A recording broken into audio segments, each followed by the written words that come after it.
ദൈവനാമത്തിന് മഹത്വമുണ്ടാകട്ടെ. ദൈവം ഒരുക്കിയ ഈ നല്ല സമയത്തിനായി ദൈവത്തെ നന്ദിയോടുകൂടെ സ്തുതിക്കുന്നു. നമ്മുടെ കർത്താവായ യേശു ക്രിസ്തുവിൻ്റെ പുനരാഗമനത്തെക്കുറിച്ചുള്ള അവസാന ഭാഗമാണ് നമ്മൾ ഇന്ന് പഠിക്കാനായിട്ട് താല്പര്യപ്പെടുന്നു. കർത്താവായ യേശു ക്രിസ്തുവിനെ കുറിച്ചുള്ള പഠനത്തിൻ്റെയും അവസാനത്തെ ക്ലാസ്സാണ് ഇത്. ദൈവം ഇത്രത്തോളം നമ്മെ സഹായിച്ചു. കർത്താവിൻ്റെ പ്രവർത്തനങ്ങളെക്കുറിച്ചും കർത്താവ് ആരാണ് എന്നും അവൻ നമുക്ക് വേണ്ടി എന്ത് ചെയ്തു എന്നും ഇനി എന്ത് ചെയ്യാൻ പോകുന്നു എന്നും പഠിക്കുവാനായിട്ട് ദൈവം നമ്മെ സഹായിച്ചു. ദൈവത്തെ സ്തുതിക്കുകയും കർത്താവിനോട് എല്ലാ നന്ദിയും അർപ്പിക്കുകയും ചെയ്യാം. നമ്മൾ കഴിഞ്ഞ ആഴ്ചയിൽ 2 കാര്യങ്ങളാണ് കണ്ടത്. പുനരാഗമനത്തെക്കുറിച്ച് ബൈബിളിൻ്റെ സാക്ഷ്യങ്ങൾ എന്തെല്ലാമാണ് എന്ന് നമ്മൾ കണ്ടു. 2, പുനരാഗമനത്തിൻ്റെ സവിശേഷത എന്തെല്ലാമാണ് എന്ന് നമ്മൾ കണ്ടു. നമ്മുടെ ജീവിതത്തിനകത്ത് ഏറ്റവും വലിയ പ്രത്യാശ കർത്താവായ യേശു ക്രിസ്തുവിൻ്റെ വരവ് ആണ്. പഴയ നിയമത്തിലും യേശു ക്രിസ്തുവും ദൂതന്മാരും പുതിയ നിയമ എഴുത്തുകാരും അതുപോലെ തന്നെ നമ്മൾ എല്ലാ ഞായറാഴ്ചയും അനുഷ്ഠിക്കുന്ന തിരുവത്താഴവും നമ്മുടെ രക്ഷയും നമ്മുടെ പേരും പറയുന്ന കാര്യം യേശു കർത്താവ് വീണ്ടും വരുന്നു എന്നുള്ളത് ആണ്. നമ്മൾ പിന്നീട് കണ്ടത് നമ്മുടെ കർത്താവായ യേശു ക്രിസ്തു വീണ്ടും വരുന്നത് കൊണ്ട് അത് ആളത്വത്തിലും ശരീരത്തിലുമായിരിക്കും, ദൃശ്യമായിട്ടായിരിക്കും, ശക്തിയിലും തേജസ്സിലുമായിരിക്കും, വേഗത്തിൽ വരും, പെട്ടെന്ന് വരും, വിജയത്തിലായിരിക്കും, രക്ഷയ്ക്കും ന്യായവിധിക്കും വേണ്ടി ആയിരിക്കും. അങ്ങനെ 7 സവിശേഷതകൾ നമ്മൾ കണ്ടു. നമ്മൾ ഇന്ന് ആദ്യമായിട്ട് നോക്കാൻ പോകുന്നത് ഈ പുനരാഗമനത്തിന് 2 ഘട്ടങ്ങളുണ്ട്. യേശു കർത്താവിൻ്റെ വരവ് എന്ന് ഏകവചനത്തിലാണ് പറഞ്ഞിട്ടുള്ളത് എങ്കിലും ആ വരവിന് 2 ഘട്ടങ്ങളുള്ളത് മനസ്സിലാക്കാനായിട്ട് സാധിക്കും. ഒന്നാമത്തെ ഘട്ടം എന്ന് പറയുന്നത് മധ്യാകാശ വരവാണ്. മധ്യാകാശത്തിൽ ആര് വരും? നമ്മുടെ കർത്താവ് വരും. ഈ മധ്യാകാശം എന്ന വാക്ക് ബൈബിളിനകത്തില്ല, അല്ലെങ്കിൽ മധ്യാകാശത്തിൽ വരും എന്ന് രേഖപ്പെടുത്തിയിട്ടില്ല. പക്ഷെ നമ്മൾ ആ വാക്ക് എന്ത് ചെയ്തതാണ്?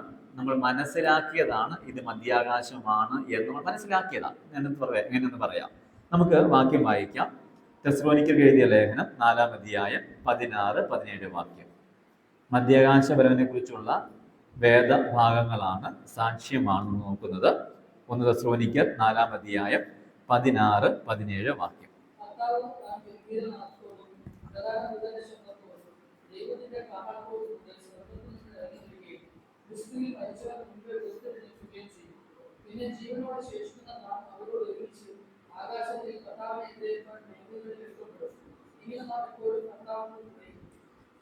ഒന്ന് കൊരിന്ത്യർ 15-ാം അധ്യായം 51-52 വാക്യം. 1 കൊരിന്ത്യർ 15-ാം അധ്യായം 51-52 വാക്യം. മതി. നാം എല്ലാവരും രൂപാന്തരപ്പെടും, മരിച്ചവർ അക്ഷയരായി ഉയർത്തും. അപ്പം നമ്മൾ ഈ വായിച്ച വാക്യങ്ങളിൽ 3 കാര്യം ശ്രദ്ധേയമായി കാണാൻ സാധിക്കും. ഒന്നാമത്തെ കാര്യം, കർത്താവ് സ്വർഗത്തിൽ നിന്ന് ഇറങ്ങി വരും. കർത്താവ് സ്വർഗത്തിൽ നിന്ന് ഇറങ്ങി വരും. ഓക്കെ. രണ്ടാമത്തെ കാര്യം, കർത്താവിൽ മരിച്ചവരൊക്കെ എന്ത് ചെയ്യും? ഉയർത്തെഴുന്നേൽക്കും. ജീവനോടെ ഉള്ളവർക്ക് എന്ത് സംഭവിക്കും? രൂപാന്തരം ഉണ്ടാകും. എന്നിട്ട് എന്ത് ചെയ്യും? അവര് കർത്താവിനെ എതിരേൽക്കുവാൻ മേഘങ്ങളിൽ എടുക്കപ്പെടും. അപ്പൊ കർത്താവ് സ്വർഗത്തിൽ നിന്ന് ഇറങ്ങി വരുന്നു. നമ്മൾ എന്ത് ചെയ്യുന്നു? രക്ഷിക്കപ്പെട്ട വിശ്വാസികളും രക്ഷിക്കപ്പെട്ടിട്ട് മരിച്ചുപോയ ആളുകളും അവർ ഉയർത്തെഴുന്നേൽക്കും. നമുക്ക് രൂപാന്തരം ഉണ്ടാകും. നമ്മളും അവരും ഒരുമിച്ച് യേശു കർത്താവിനെ എതിരേൽക്കാൻ വേണ്ടി മേഘങ്ങളിലേക്ക് എടുക്കപ്പെടുന്നു. തുടർന്ന് നമ്മൾ എപ്പോഴും ആരുടെ കൂടെ ആയിരിക്കും? യേശു കർത്താവിൻ്റെ കൂടെ ആയിരിക്കും. അപ്പോൾ യേശു കർത്താവ് ഈ വരവിൽ അല്ലെങ്കിൽ ഈ പ്രത്യക്ഷത്തിൽ എങ്ങോട്ട് വരുന്നില്ല?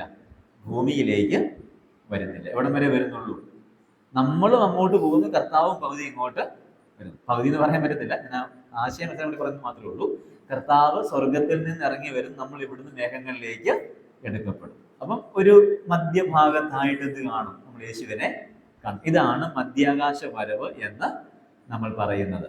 ഓക്കെ. അപ്പം യേശു കർത്താവ് ഭൂമിയിലേക്ക് വരാതെ ഇവിടെ മാത്രം വരുന്നു, സ്വർഗത്തിൽ നിന്ന് ഇറങ്ങി വരുന്നു, നമ്മളെല്ലാവരും കൂടെ അങ്ങോട്ട് എടുക്കപ്പെടുന്നു, പിന്നെ കർത്താവിൻ്റെ കൂടെ എന്നേക്കും ഇരിക്കുന്നു. അപ്പം ഈ ഒരു വരവാണ് മധ്യാകാശ വരവ് എന്ന് നമുക്ക് മനസ്സിലാക്കാനായിട്ട് സാധിക്കും. ഇവിടെ നമ്മൾ ശ്രദ്ധിച്ചു കഴിഞ്ഞാൽ കർത്താവ് സ്വർഗത്തിൽ നിന്ന് ഇറങ്ങി വരും എന്നുള്ളതാണ് ഒന്നാമത്തെ സംഭവം. കർത്താവ് സ്വർഗത്തിൽ നിന്ന് ഇറങ്ങി വരും. അവിടെ ദൈവത്തിൻ്റെ കാഹളമുണ്ട്, ദൂതന്മാരുടെ കാഹളമുണ്ട്, പ്രധാന ദൂതന്റെ ശബ്ദമുണ്ട്, കർത്താവിന്റെ കാഹളവും ഉണ്ട്, അല്ലെ? ഈ 3 അകമ്പടിയോടുകൂടെയാണ് കർത്താവ് സ്വർഗത്തിൽ നിന്ന് ഇറങ്ങി വരുന്നത്. അങ്ങനെ ഇറങ്ങി വന്നു കഴിയുമ്പോൾ നടക്കുന്ന രണ്ടാമത്തെ കാര്യം, ക്രിസ്തുവിൽ മരിച്ചവരൊക്കെ എന്ത് ചെയ്യും? ഉയർത്തെഴുന്നേൽക്കും. അതായത് കർത്താവായ യേശു ക്രിസ്തുവിനെ രക്ഷിതാവായി സ്വീകരിച്ച് കൈക്കൊണ്ട് ദൈവമക്കളായി തീർന്ന എല്ലാവരും എന്ത് ചെയ്യും? മരിച്ച എല്ലാവരും എന്ത് ചെയ്യും? ഉയർത്ത് എഴുന്നേൽക്കും. എന്നിട്ട് ജീവനോടുള്ള നമുക്ക് എന്ത് സംഭവിക്കും? രൂപാന്തരം ഉണ്ടാകും. അപ്പൊ ഒന്നാമത്തെ സംഭവം, യേശു സ്വർഗത്തിൽ നിന്ന് ഇറങ്ങി വരുന്നു. രണ്ടാമത്തെ സംഭവം, ക്രിസ്തുവിൽ മരിച്ചവരൊക്കെ ഉയർത്തെഴുന്നേൽക്കുന്നു. മൂന്നാമത്തെ സംഭവം, ജീവനോടെ ശേഷിക്കുന്ന വിശ്വാസികൾക്ക് രൂപാന്തരം ഉണ്ടാകുന്നു. നാലാമത്തെ സംഭവം, ഈ ഉയർത്തെഴുന്നേറ്റ വിശുദ്ധന്മാരും ജീവനോടെയുള്ള വിശ്വാസികളും കൂടെ ഒരുമിച്ച് കർത്താവിനെ എതിരേൽക്കാൻ വേണ്ടി മേഘങ്ങളിലേക്ക് എടുക്കപ്പെടും. അതാണ് നാലാമത്തെ സംഭവം. അഞ്ചാമത്തെ സംഭവം, പിന്നീട് കർത്താവിനൊപ്പമുള്ള ഒരു പിരിയാബന്ധം അവിടെ ആരംഭിക്കുകയാണ്. അപ്പൊ ഇങ്ങനെ 5 സംഭവങ്ങളായി നമുക്ക് എന്ത് ചെയ്യാം? ഈ മധ്യാകാശ വരവിനെ മനസ്സിലാക്കാനായിട്ട് സാധിക്കും. ഇതിന്റെ സവിശേഷത നോക്കിയാൽ, ഈ വരവിന്റെ ഗുണങ്ങൾ നോക്കിയാൽ, ഇത് വിശ്വാസികൾക്ക് വേണ്ടി മാത്രമുള്ള വരവാണ്. കാരണം പൗലോസ് പറയുന്നുണ്ട്, ക്രിസ്തുവിൽ മരിച്ചവർ മുൻപ് ഉയർത്തെഴുന്നേൽക്കും. രണ്ടാമത് പറയുന്നുണ്ട്, ജീവനോടെ ശേഷിക്കുന്നവരായ നമുക്ക് രൂപാന്തരം. ഇപ്പൊ പൗലോസിനോട് ചേർത്ത് പറയുക, അല്ലെ? ഇപ്പൊ പൗലോസ് ചേർത്ത് പറയുമ്പോൾ അതാരാണ്? വിശ്വാസികൾ ആണ്. അപ്പോൾ ഈ വരവ് ആർക്ക് വേണ്ടി മാത്രമാണ്? വിശ്വാസികൾക്ക് വേണ്ടി. ക്രിസ്തുവിൽ മരിച്ചവർ മാത്രമാണ് അപ്പോൾ ഉയർക്കുന്നത്. 2, ജീവനോടിരിക്കുന്ന നമ്മൾ അഥവാ വിശ്വാസികൾ മാത്രമാണ് രൂപാന്തരപ്പെടുന്നത്. അപ്പോൾ ഇത് ആർക്ക് വേണ്ടിയുള്ള വരവാണ്? വിശ്വാസികൾക്ക് വേണ്ടിയിട്ടുള്ള വരവ് ആണ്. അതാണ് ഒന്നാമത്തെ സവിശേഷത. രണ്ടാമത്തെ സവിശേഷത, ഇത് പെട്ടെന്ന് സംഭവിക്കുന്നുള്ളതാണ്. നമ്മൾ കുരിന്തിലേന്തി വായിച്ചു, കണ്ണിമിക്കുന്നതിനിടയിൽ, ട്വിങ്ക്ലിംഗ് ഓഫ് ആൻ ഐ, ഒരു കണ്ണിമിക്കുന്ന സമയം നമുക്ക് ചിന്തിക്കാൻ പോലും പറ്റത്തില്ല. ആ സമയത്തിനിടയിൽ എന്ത് സംഭവിക്കും? നമുക്ക് രൂപാന്തരം ഉണ്ടാവും. അപ്പോൾ ഇത് വിശ്വാസികൾക്ക് വേണ്ടി മാത്രമുള്ള വരവാണ്. 2, ഇത് പെട്ടെന്ന് സംഭവിക്കുന്ന കാര്യം ആണ് രണ്ടാമത്തെ സവിശേഷത. മൂന്നാമത്തെ സവിശേഷത, ക്രിസ്തുവിൽ മരിച്ചവർക്കും ജീവിച്ചിരിക്കുന്നവർക്കും മാത്രമേ എന്തുണ്ടാകുന്നുള്ളൂ? ഈ വരവിൽ എന്തെങ്കിലും മാറ്റം ഉണ്ടാകുന്നുള്ളൂ. വേറൊരു മാറ്റവും സംഭവിക്കാനായിട്ട് പോകുന്നില്ല. അപ്പൊ ക്രിസ്തുവിൽ മരിച്ചവർക്കും ജീവിച്ചവർ മാത്രമേ എന്തുണ്ടാകും? ഈ കാര്യങ്ങൾ ഉണ്ടാകും. നാലാമത്തെ സവിശേഷം എന്ന് പറയുന്നത്, മഹോപദ്രവകാലത്ത് മുൻപായിരിക്കും ഇത് എന്ന് മനസ്സിലാക്കാനായിട്ട് കൂടെ സാധിക്കും. 2 കാര്യങ്ങൾ ഞാൻ പറയാം, ഞാൻ പിന്നെ വിശദീകരിക്കാൻ കുറച്ചുകൂടെ വിശദമായിട്ട്. തെസ്സലോനിക്കർ എഴുതിയ 1-ാമത്തെ ലേഖനം 1-ാം അധ്യായം 10-ാമത്തെ വാക്യം. തെസ്സലോനിക്കർക്ക് എഴുതിയ 1-ാമത്തെ ലേഖനം 1-ാം അധ്യായം 10-ാമത്തെ വാക്യം. വരുവാനുള്ള കോപത്തിൽ നിന്ന് നമ്മെ വിടുവിക്കുന്നവനുമായ യേശു. ഓക്കെ, ഇനി വെളിപ്പാട് പുസ്തകം 3-ാം അധ്യായം 10-ാമത്തെ വാക്യം. വെളിപ്പാട് പുസ്തകം 3-ാം അധ്യായം 10-ാമത്തെ വാക്യം. വരുവാനുള്ള പരീക്ഷാകാലത്ത് ഞാൻ നിന്നെ എന്ത് ചെയ്യും? കാക്കും. അപ്പം ഒരു പരീക്ഷാകാലം വരുന്നുണ്ട് ജനങ്ങൾക്ക് വേണ്ടി, എല്ലാവർക്കും വേണ്ടിയിട്ട്, പ്രത്യേക യഹൂദന്മാർക്ക് വേണ്ടിയിട്ട് ഉണ്ട്. ആ പരീക്ഷാകാലത്ത് എന്ത് ചെയ്യും? ഞാൻ നിന്നെ സൂക്ഷിക്കും എന്നൊരു, അല്ലെങ്കിൽ ആ പരീക്ഷയിലേക്ക് നിന്നെ തള്ളിയിടാതെ ഞാൻ നിന്നെ എന്ത് ചെയ്യും? കാക്കും എന്ന് ഇവിടെ പറഞ്ഞിട്ടുണ്ട്. അപ്പോൾ നമുക്കൊരു കാര്യത്തിലേക്ക് ഒരു ചെറിയൊരു കൺക്ലൂഷനിലേക്ക് എത്താം. ഇത് എപ്പോഴായിരിക്കും? ഈ കോപത്തിന് മുൻപ് ആയിരിക്കും എന്നൊരു നിഗമനം നമുക്ക് എത്താനായിട്ട് സാധിക്കും. അതാണ് ഇതിൻ്റെ സവിശേഷം. നമ്മൾ ഇനി പഴയ നിയമത്തിനകത്ത് ഇതുമായി ബന്ധപ്പെട്ട പല നിഴലുകളുമുണ്ട്, പല സാദൃശ്യങ്ങളുമുണ്ട്. ഉദാഹരണം പറഞ്ഞാൽ, ഹാനോക്ക് ദൈവത്തോടു കൂടെ നടന്നു. ദൈവം അവനെ എടുത്തുകൊണ്ടതിനാൽ ഇപ്പൊ ദൈവത്തോടു കൂടെ നടന്ന ഒരാള് ദൈവത്തിന്റെ അടുക്കലേക്ക് എടുക്കപ്പെട്ടു. നോഹയുടെ കാലത്ത് ദൈവം നോഹയുടെ കാലത്തുണ്ടായിരുന്ന ജനങ്ങളെ മുഴുവൻ ജലപ്രളയം കൊണ്ട് നശിപ്പിച്ചപ്പോൾ, ശിക്ഷിച്ചപ്പോൾ, നോഹയെയും കുടുംബത്തെയും എന്ത് ചെയ്തു? സംരക്ഷിച്ചു. ലോത്തിന്റെ സമയത്ത് ലോത്തിന്റെ നാടായ സോദോമും ഗോമോറയും നശിച്ചപ്പോൾ ആ പട്ടണത്തിൽ എന്ത് ചെയ്തു? ലോത്തിനെ മാറ്റി. ലോത്തിനെ മാറ്റിയിട്ടാണ് ആ ദേശത്ത് എന്ത് കൊടുത്തത്? ഒരു ന്യായവിധി കൊടുത്തത്. ഇനി ഏറ്റവും പ്രധാനപ്പെട്ട ഒരു വാക്യം, വെളിപ്പാട് പുസ്തകം 4-ാം അധ്യായം 1-ാമത്തെ വാക്യമാണ്. വെളിപ്പാട് പുസ്തകം 4-ാം അധ്യായം 1-ാമത്തെ വാക്യം. നമ്മൾ ആ വാക്കൊന്ന് ശ്രദ്ധിക്കണം. യേശു കർത്താവ് പറയുകയാണ്, ഇവിടെ കയറി വരിക, മേലാൽ സംഭവിപ്പാനുള്ളത് ഞാൻ നിനക്ക് കാണിച്ച് തരാം. ഇനി നമ്മളിവിടെ വെളിപ്പാട് പുസ്തകത്തിൻ്റെ ഒരു ഔട്ട്ലൈൻ, അതിനകത്തെ ഉള്ളടക്കം എന്ന് അറിയണം. ഉള്ളടക്കം എന്ന് പറയുന്ന 1-ാം അധ്യായം 19-ാമത്തെ വാക്യമാണ് ഈ പുസ്തകത്തിന്റെ ഉള്ളടക്കം. എന്താണ് ഈ പുസ്തകത്തിൽ ഉള്ളത് എന്ന് 1-ാം അധ്യായം 19-ാം വാക്യം പറയുന്നു. വായിച്ചു നോക്കി, 1:19. നീ കണ്ടതും ഇപ്പോൾ ഉള്ളതും ഇനി സംഭവിപ്പാൻ ഇരിക്കുന്നതും. ഓക്കെ, അപ്പൊ നമ്മൾ അതിനെ, ഈ പുസ്തകത്തെ ഇങ്ങനെ 3ആയിട്ട് തിരിക്കുന്നു. എങ്ങനെ തിരിക്കുന്നത്? നീ കണ്ടത്, 2 ഇപ്പോൾ ഉള്ളത്, 3-ാമത്തെ ഡിവിഷൻ എന്താ? ഇനി സംഭവിപ്പാൻ ഇരിക്കുന്നത്. ഓക്കെ, എന്താണ് യോഹന്നാൻ കണ്ടത് എന്നാണ് 1-ാം അധ്യായത്തിലുള്ളത്, അല്ലേ?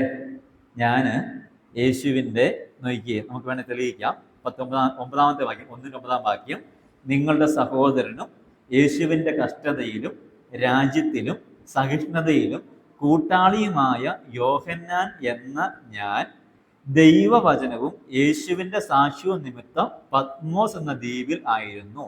കർത്തൃദിവസത്തിൽ ഞാൻ ആത്മവിവശനായി നീ കാണുന്നത് ഒരു പുസ്തകത്തിൽ എഴുതി എഫെസോസ്, മുർന, പെർഗമോസ്, തുയതൈര, സർദീസ്, ഫിലദൽഫിയ, ലവോദിക്ക എന്ന് 7 സഭകൾക്കും അയക്കുക എന്നിങ്ങനെ കാഹളത്തിനൊത്ത ഒരു മഹാനാദം എൻ്റെ പുറകിൽ കേട്ടു. എന്നോട് സംസാരിച്ച നാദം എന്ത് എന്ന് കാണുവാൻ ഞാൻ തിരിഞ്ഞു. അപ്പൊ 1-ാം അധ്യായമാണ് എന്ത്? യോഹന്നാൻ കണ്ടത്. ഓക്കെ, 2-ാം അധ്യായം എഫെസോസിലെ സഭ, സ്മുർന്നയിലെ സഭ, പെർഗമോസിലെ സഭ, തുയതൈരയിലെ സഭ, ലവോദിക്കയിലെ സഭ, ഫിലദൽഫിയയിലെ സഭ. അങ്ങനെ 7 സഭകൾക്ക് മുന്തിരിക്കുക. ദൂത് 2-3 അധ്യായങ്ങളല്ല. അതെന്താണ്? യോഹന്നാന്റെ കാലത്ത് ഉണ്ടായിരുന്ന സഭകളാണ്. അന്ന് ഏഷ്യ മൈനറിൽ ആ 7 സഭകൾ ഉണ്ടായിരുന്നു. പക്ഷെ ഈ 7 സഭകളുമായിട്ട് യോഹന്നാന് ബന്ധം ഉണ്ടായിരുന്നു. അപ്പൊ അന്ന് ഉണ്ടായിരുന്ന 7 സഭകളാണ് ഏത്? 2-3 അധ്യായങ്ങളിൽ ഉള്ളത്. അപ്പൊ 1-ാം അധ്യായം യോഹന്നാൻ കണ്ടത്, 2-ാം അധ്യായം അന്നുള്ളത് അതേതൊക്കെയാ? 7 സഭകൾ. ഇനി വരാനുള്ളത് എന്താ? ഇനി സംഭവിക്കാനായിട്ട് ഉള്ളത്. അപ്പൊ 5-ാം അധ്യായം തൊട്ട് മുന്നോട്ടുള്ള കാര്യം മുഴുവൻ എന്താണ്? ഇനി സംഭവിക്കാനായിട്ട് ഉള്ളതാണ്. അപ്പൊ ഇനി സംഭവിക്കാനുള്ള കാര്യങ്ങൾ കാണേണ്ടതിന് എന്ത് ചെയ്തു? യോഹന്നാനെ ഉയരത്തിലേക്ക് എടുത്തു, അല്ലെ? ഇവിടെ കയറി വരിക, മേലാൽ സംഭവിക്കാനുള്ള എന്ത് ചെയ്യാം ഞാൻ നിനക്ക്. അപ്പൊ ഈ മേലാൽ സംഭവിക്കുന്ന കാര്യങ്ങളുടെ ഇടയ്ക്ക് ആരില്ല? ഭൂമിയിൽ യോഹന്നാൻ ഇല്ല, അവൻ ഉയരത്തിലേക്ക് എടുക്കപ്പെട്ടു. അവിടെ നിന്നാണ് ആര് കാണുന്നത്? ഈ കാര്യമെല്ലാം യോഹന്നാൻ കാണും. ഇതൊരു നിഴലാണ്. ഭാവിയിൽ ഈ ലോകത്തിൽ വലിയ മഹോപദ്രവകാലം ഉണ്ടാകുമ്പോൾ വെളിപ്പാടിൽ പറയുന്ന ഈ ശിക്ഷാവിധി എല്ലാം മനുഷ്യന്റെ മേൽ പെയ്തൊഴിയുമ്പോൾ ആരുണ്ടാവത്തില്ല? നമ്മൾ ആരും ഉണ്ടാകത്ത് ഇല്ല. അതിന് മുൻപേ നമ്മൾ എന്ത് ചെയ്തിരിക്കും? എടുക്കപ്പെട്ട് ഇരിക്കും. അപ്പൊ മേലാൽ സംഭവിക്കാനുള്ളത് യോഹന്നാനെ കാണിച്ചത് അവൻ ഉയരത്തിലോട്ട് കൊണ്ടുപോയിട്ടാണ്. അതേപോലെ എന്ത് ചെയ്യും?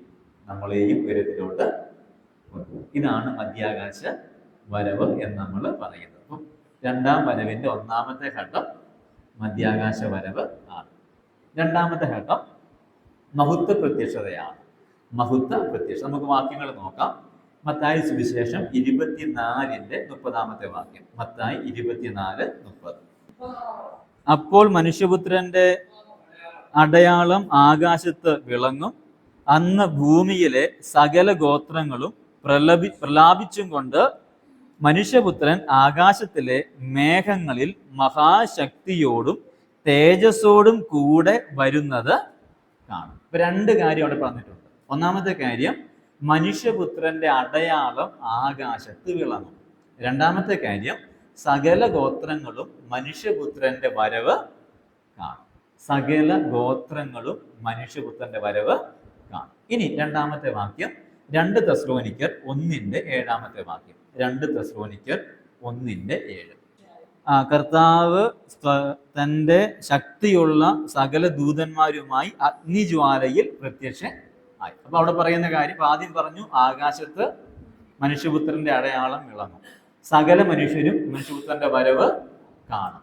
ആ വരവ് അഗ്നിജ്വാലയോടുകൂടെയും തൻ്റെ ദൂതന്മാരോടുകൂടെയും ആയിരിക്കും. എന്നിട്ട് വെളിപ്പാട് പുസ്തകം 19-ാം അധ്യായം അതിൻ്റെ 11 മുതൽ 16 വരെ. വെളിപ്പാട് പുസ്തകം 19-ാം അധ്യായം 11 മുതൽ 16 വരെ നോക്കി. ഇവിടെ സ്വർഗം തുറന്നിരിക്കുന്നു എന്നുണ്ട്. അവസാനത്തേക്ക് വരുമ്പോൾ സ്വർഗത്തിലെ സൈന്യവും അവനെ അനുഗമിക്കുന്നു എന്നുണ്ട്. 3, ജാതികളെ വെട്ടുവാൻ അവന്റെ വായിൽ നിന്ന് മൂർച്ചയുള്ള വാൾ പുറപ്പെടുന്നു എന്ന് ന്യായവിധിയെ കാണിക്കുന്ന ഒരു കാര്യം കൂടെ അവിടെ പറഞ്ഞിട്ട് ഉണ്ട്. അപ്പൊ നമ്മൾ ആദ്യം കണ്ടു മനുഷ്യപുത്രന്റെ അടയാളം ആകാശത്ത് വിളങ്ങും, എല്ലാവരും മനുഷ്യപുത്രന്റെ വരവ് കാണും. ആ വരവ് എങ്ങനെയായിരിക്കും? അഗ്നിജ്വാലയിലായിരിക്കും, ദൂതന്മാര് അവന്റെ കൂടെ ഉണ്ടാവും. ഇവിടെ പറയുകയാണ് അത് സ്വർഗത്തിൽ നിന്നാണ് വരുന്നത്, സ്വർഗത്തിൽ നിന്നാണ് വരുന്നത്. ആ വരുമ്പോൾ സകല സൈന്യവും അവന്റെ കൂടെ ഉണ്ടാകും. അത് മാത്രമല്ല, ന്യായവിധിക്ക് വേണ്ടിയാ വരുന്നത്. ജാതികളെ വെട്ടുവാൻ അവന്റെ വായിൽ നിന്ന് എന്ത് ചെയ്യും? വാള് പുറപ്പെടും. ഇനി അവസാനത്തെ വാക്യം സെഖര്യാവിന്റെ പ്രവചനം 14-ാം അധ്യായം 4-ാമത്തെ വാക്യം. സെഖര്യാവിന്റെ പ്രവചനം 14-ാം അധ്യായം 4-ാമത്തെ വാക്യം. കർത്താവിന്റെ കാല് യെരൂശലേമിനെതിരെയുള്ള ഒലിവ് മലയിൽ നിൽക്കും, അല്ലെങ്കിൽ സ്പർശിക്കും. അപ്പം അത് ഭൂമിയിലേക്കുള്ള വരവാണ്, ഭൂമിയെ സ്പർശിക്കുന്ന വരവ് ആണ്. മനസ്സിലായോ? ആകാശത്ത് അടയാളങ്ങൾ വരും, എല്ലാവരും യേശുവിനെ കാണും, മനുഷ്യപുത്രനെ കാണും. ആ വരവ് അഗ്നിജ്വാലയിലായിരിക്കും, ദൂതന്മാരുടെ കൂടെ ആയിരിക്കും. ആ വരവ് ജാതികളെ വിധിക്കാൻ വേണ്ടിയിട്ടായിരിക്കും. ആ വരവിൽ അവന്റെ കാലോടെ പതിക്കും, ഭൂമിയിൽ. നമ്മൾ ആദ്യം കണ്ട വരവിൽ എവിടം വരെ വന്നുള്ളൂ? മധ്യാകാശം വരെ, മേഘങ്ങൾ വരെ വന്നുള്ളൂ, അല്ലെ? പിന്നെ താഴോട്ട് വന്നിട്ടില്ല. നമ്മൾ അങ്ങോട്ട് എടുക്കപ്പെടുക ചെയ്തത്. പക്ഷെ ഈ വരവിനകത്ത് മേഘങ്ങൾ വരെ അല്ല വരുന്നത്. മേഘങ്ങളൊക്കെ ഉണ്ട്, അഗ്നിജ്വാലയൊക്കെ ഉണ്ട്. എങ്കിലും ആ വരവ് താഴെ ഇന്ന് ഭൂമിയിലേക്ക് വന്ന് യെരൂശലേമിനെതിരെയുള്ള കൃത്യമായ ഒരു മൗണ്ടെയിൻ, കൃത്യമായ ഒരു പർവ്വതം പറയുകയാണ്. അവിടെ എന്ത് ചെയ്യും? യേശുവിന്റെ കാല് പതിക്കും. അപ്പൊ ഇതാണ് മഹത്വ പ്രത്യക്ഷത. യേശു ഭൂമിയിലേക്ക് വന്ന് ഭൂമിയെ തൊടുന്ന, അവന്റെ കാലുകൾ ഭൂമിയിൽ പതിക്കുന്ന ആ വരവിനെയാണ് വിളിക്കുന്നത് മഹത്വ പ്രത്യക്ഷത എന്ന്.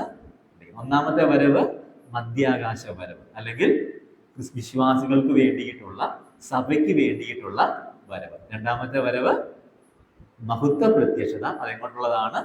ഭൂമിയിലേക്ക് ഉള്ളതാണ്.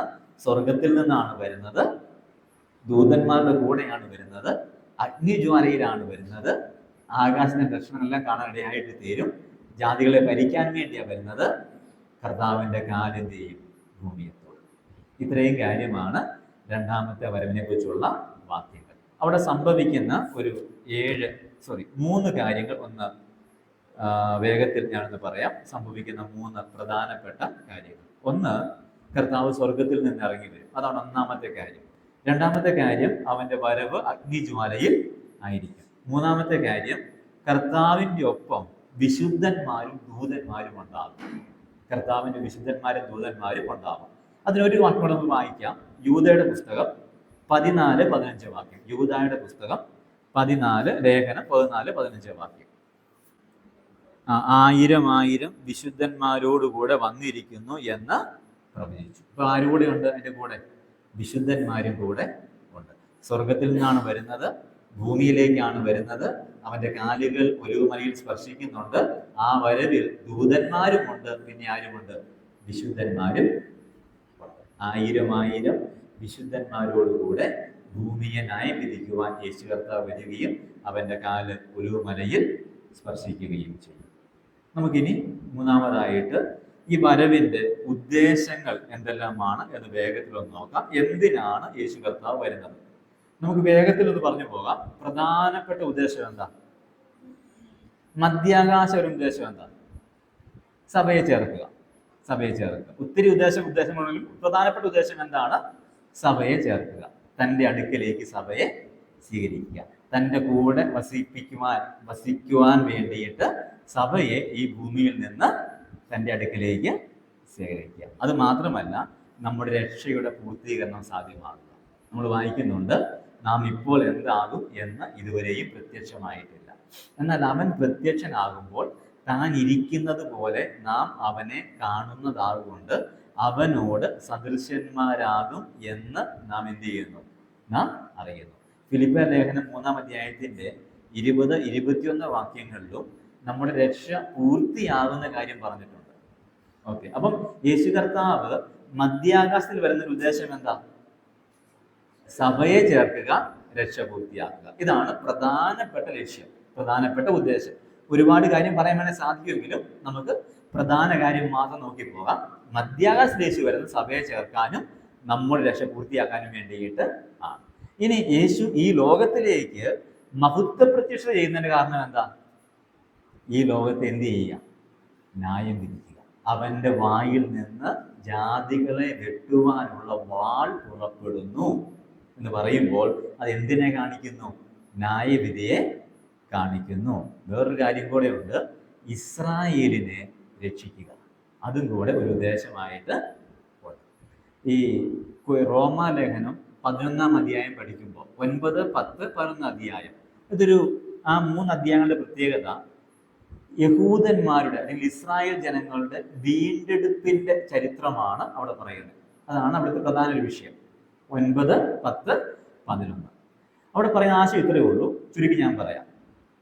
അവിശ്വാസം കാരണം ഇസ്രായേല് ഒടിഞ്ഞുപോയി, അല്ലെങ്കിൽ ദൈവം അവരെ ഒടിച്ചു. എന്നിട്ട് ജാതികളെ ദൈവത്തിന്റെ പദ്ധതിയോട് ചേർത്ത് ഒട്ടിച്ചു. ഓക്കെ, അവിശ്വാസം കൊണ്ട് എന്ത് ചെയ്തു? യഹൂദന്മാര് ഒടിഞ്ഞുപോയി. ആ ഒടിഞ്ഞു പോയിടത്തേക്ക് എന്ത് ചെയ്തു? ദൈവം ജാതികളെ ചേർത്ത് ഒട്ടിച്ചു. എന്നിട്ട് പറയുകയാണ്, ജാതികളുടെ സംഖ്യ പൂർത്തിയാകുമ്പോൾ ദൈവം വീണ്ടും എന്ത് ചെയ്യും?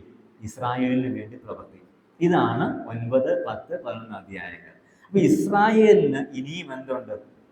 ഒരു വീണ്ടെടുപ്പ് ഉണ്ട്. ആ വീണ്ടെടുപ്പ് സാധ്യമാക്കാൻ വേണ്ടിയിട്ടാണ് ആര് വരുന്നത്? യേശു കർത്താവ് വേണ്ടത്. അവരെ പൂർണ്ണമായി രക്ഷിക്കാൻ. അവിടെയും വിശ്വാസം ആധാരമായിട്ടുണ്ട് എങ്കിലും ഇസ്രായേലിന്റെ വീണ്ടെടുപ്പിന് വേണ്ടിയിട്ടാണ്. ഇസ്രായേൽ അവര് ഏറ്റവും അവസാനം അവരുടെ ശക്തി എല്ലാം നഷ്ടപ്പെട്ട് എല്ലാ രാജ്യങ്ങളും അവർക്കെതിരാകുമ്പോൾ അവരിങ്ങനെ കിടന്ന് നിലവിളിക്കും, അയ്യോ ഞങ്ങൾ അന്ന് കൊന്നത് ആരെയായിരുന്നു? ഞങ്ങളുടെ മശിഹേനെ കൊന്നേ എന്ന് അവർ നിലവിളിച്ച് കുത്തിയിട്ടുള്ളവങ്കിലേക്ക് അവർ നോക്കുമ്പോ അവൻ എന്ത് ചെയ്യും? പ്രത്യക്ഷപ്പെടും. അപ്പൊ എന്തിനു വേണ്ടിയിട്ടാണ്? ഇവരുടെ നിലവിളി കണ്ട് ഇവരെ വിടുവിക്കാൻ, ഇവരെ രക്ഷിക്കാൻ, ഇവരെ ഉപദ്രവിക്കുന്നവരെ സംഗ്രഹിച്ചിട്ട് പുതിയ രാജ്യം സ്ഥാപിക്കാൻ. അപ്പം മധ്യാകാശപരമായ ഉദ്ദേശം സഭയെ രക്ഷിക്കുക, സഭയെ ചേർക്കുക, നമ്മുടെ രക്ഷ പൂർത്തിയാക്കുക. മഹത്വ പ്രത്യക്ഷതയുടെ ഉദ്ദേശം ഇസ്രായേലിനെ വീണ്ടെടുക്കുക, ഒപ്പം തന്നെ ജാതികളെ ശിക്ഷിക്കുക, പുതിയ ഒരു രാജ്യം എന്ത് ചെയ്യുക? സ്ഥാപിക്കുക. അതിനുശേഷമാണ് 1000 ആണ്ട് വാഴ്ച നടക്കുന്നത്. അങ്ങനെ നമുക്ക് അതിനെ മനസ്സിലാക്കാനായിട്ട് സാധിക്കും. ഈ മധ്യാകാശ വരവിന് ശേഷം ഉണ്ടാകുന്ന 2 സംഭവങ്ങളിൽ രണ്ടല്ല 3 സംഭവങ്ങളാണുള്ളത്. ഒന്നാമത്തെ സംഭവം ക്രിസ്തുവിന്റെ ന്യായാസനമാണ്. മധ്യാകാശ വരവിന് ശേഷം എന്തുണ്ടാകും? ക്രിസ്തുവിന്റെ ന്യായാസനം ഉണ്ടാകും. നമുക്കൊരു 3-4 വാക്യങ്ങൾ വായിച്ചു നോക്കാം. 2 കൊരിന്ത്യർ 5-ാം അധ്യായം 10-ാമത്തെ വാക്യം. 2 കൊരിന്ത്യർ 5:10. ഓക്കെ, അപ്പൊ നമുക്ക് എന്തുണ്ട്? ക്രിസ്തുവിന്റെ ന്യായാസനം ഉണ്ട്. അവനവൻ ശരീരത്തിൽ ഇരിക്കുമ്പോൾ ചെയ്തത് നല്ലതാകിലും തീയതാകിലും അതിന് തക്കവണ്ണം പ്രാപിക്കേണ്ടതിന് നാം എല്ലാവരും എവിടെ ചെല്ലണം? ക്രിസ്തുവിന്റെ ന്യായാസനത്തിന് മുൻപാകെ വെളിപ്പെടണം. ഇനി 1 കൊരിന്ത്യർ 3-ാം അധ്യായം 12 മുതൽ 15 വരെ. 1 കൊരിന്ത്യർ 3:12 മുതൽ 15 വരെ. അപ്പൊ നോക്കുക, ഈ ക്രിസ്തുവിന്റെ ന്യായാസനം തീ കൊണ്ട് ശോധന കഴിക്കുന്ന ഒരു ന്യായാസനമാണ്. എന്താണ് പരിശോധിക്കുന്നത്? പ്രവൃത്തികളാണ്. ഓരോരുത്തൻ എങ്ങനെ പണിയുന്നു എന്ന് നോക്കിക്കൊള്ളട്ടെ. വിലയേറിയ സാധനങ്ങൾ കൊണ്ട് പണിയുന്നുവെങ്കിൽ തീയിലൂടെ കടന്നു പോകുമ്പോൾ അത് കൂടുതൽ ശോഭയുള്ളതായിട്ട് തീരും. ഇനി മാനുഷികമായ കാര്യങ്ങൾ കൊണ്ടാണ്, അത് വൈക്കോല് കൊണ്ട്, പുല്ല് കൊണ്ട്, മരം കൊണ്ടൊക്കെ ആണെങ്കിൽ എന്ത് ചെയ്യും? അത് വെന്തു പോവുകയും ചെയ്യും. വെന്തു പോയാൽ പ്രവൃത്തികൾ വെന്തു പോകത്തേ ഉള്ളൂ, നമ്മൾ രക്ഷിക്കപ്പെടും. നാമോ രക്ഷിക്കപ്പെടും തീയിൽ കൂടെ എന്ന പോലെ മാത്രം എന്നാ പറഞ്ഞു. ഇപ്പം നമുക്ക് എന്തുണ്ട്? ഒരു കണക്ക് ബോധിപ്പിക്കുന്ന ദിവസമുണ്ട്. ക്രിസ്തുവിന്റെ ന്യായാസനത്തിന്, ന്യായമായി ക്രിസ്തു വിധിക്കുന്ന സിംഹാസനത്തിന് മുന്നിൽ നമ്മൾ എന്ത് ചെയ്യേണ്ടവരാണ്? നിൽക്കേണ്ടവർ ആണ്. അങ്ങനെ നിൽക്കുമ്പോൾ ശോധന ചെയ്യുന്നത് നമ്മുടെ പ്രവൃത്തികളെയാണ്. നമ്മൾ എങ്ങനെ പണിതു എന്നാണ് നോക്കുന്നത്. ആ പണി തീ കൊണ്ടാണ് ശോധന കഴിക്കുന്നത്. വെന്തു പോകാത്തതിനെല്ലാം എന്തുണ്ടാകും? പ്രതിഫലം ഉണ്ടാകും. വെന്തു പോയതൊന്നും എന്ത് ചെയ്യത്തില്ല, പ്രതിഫലം കിട്ടത്തും ഇല്ല. ഇനി 1 പത്രോസ് 5-ാം അധ്യായം 4-ാമത്തെ വാക്യം. 1 പത്രോസ് 5:4. നമ്മുടെ ശ്രേഷ്ഠ ഇടയൻ പ്രത്യക്ഷപ്പെടുമ്പോൾ അവിടെ പ്രതിഫലങ്ങൾ നൽകും എന്ന് പറയുകയാണ്.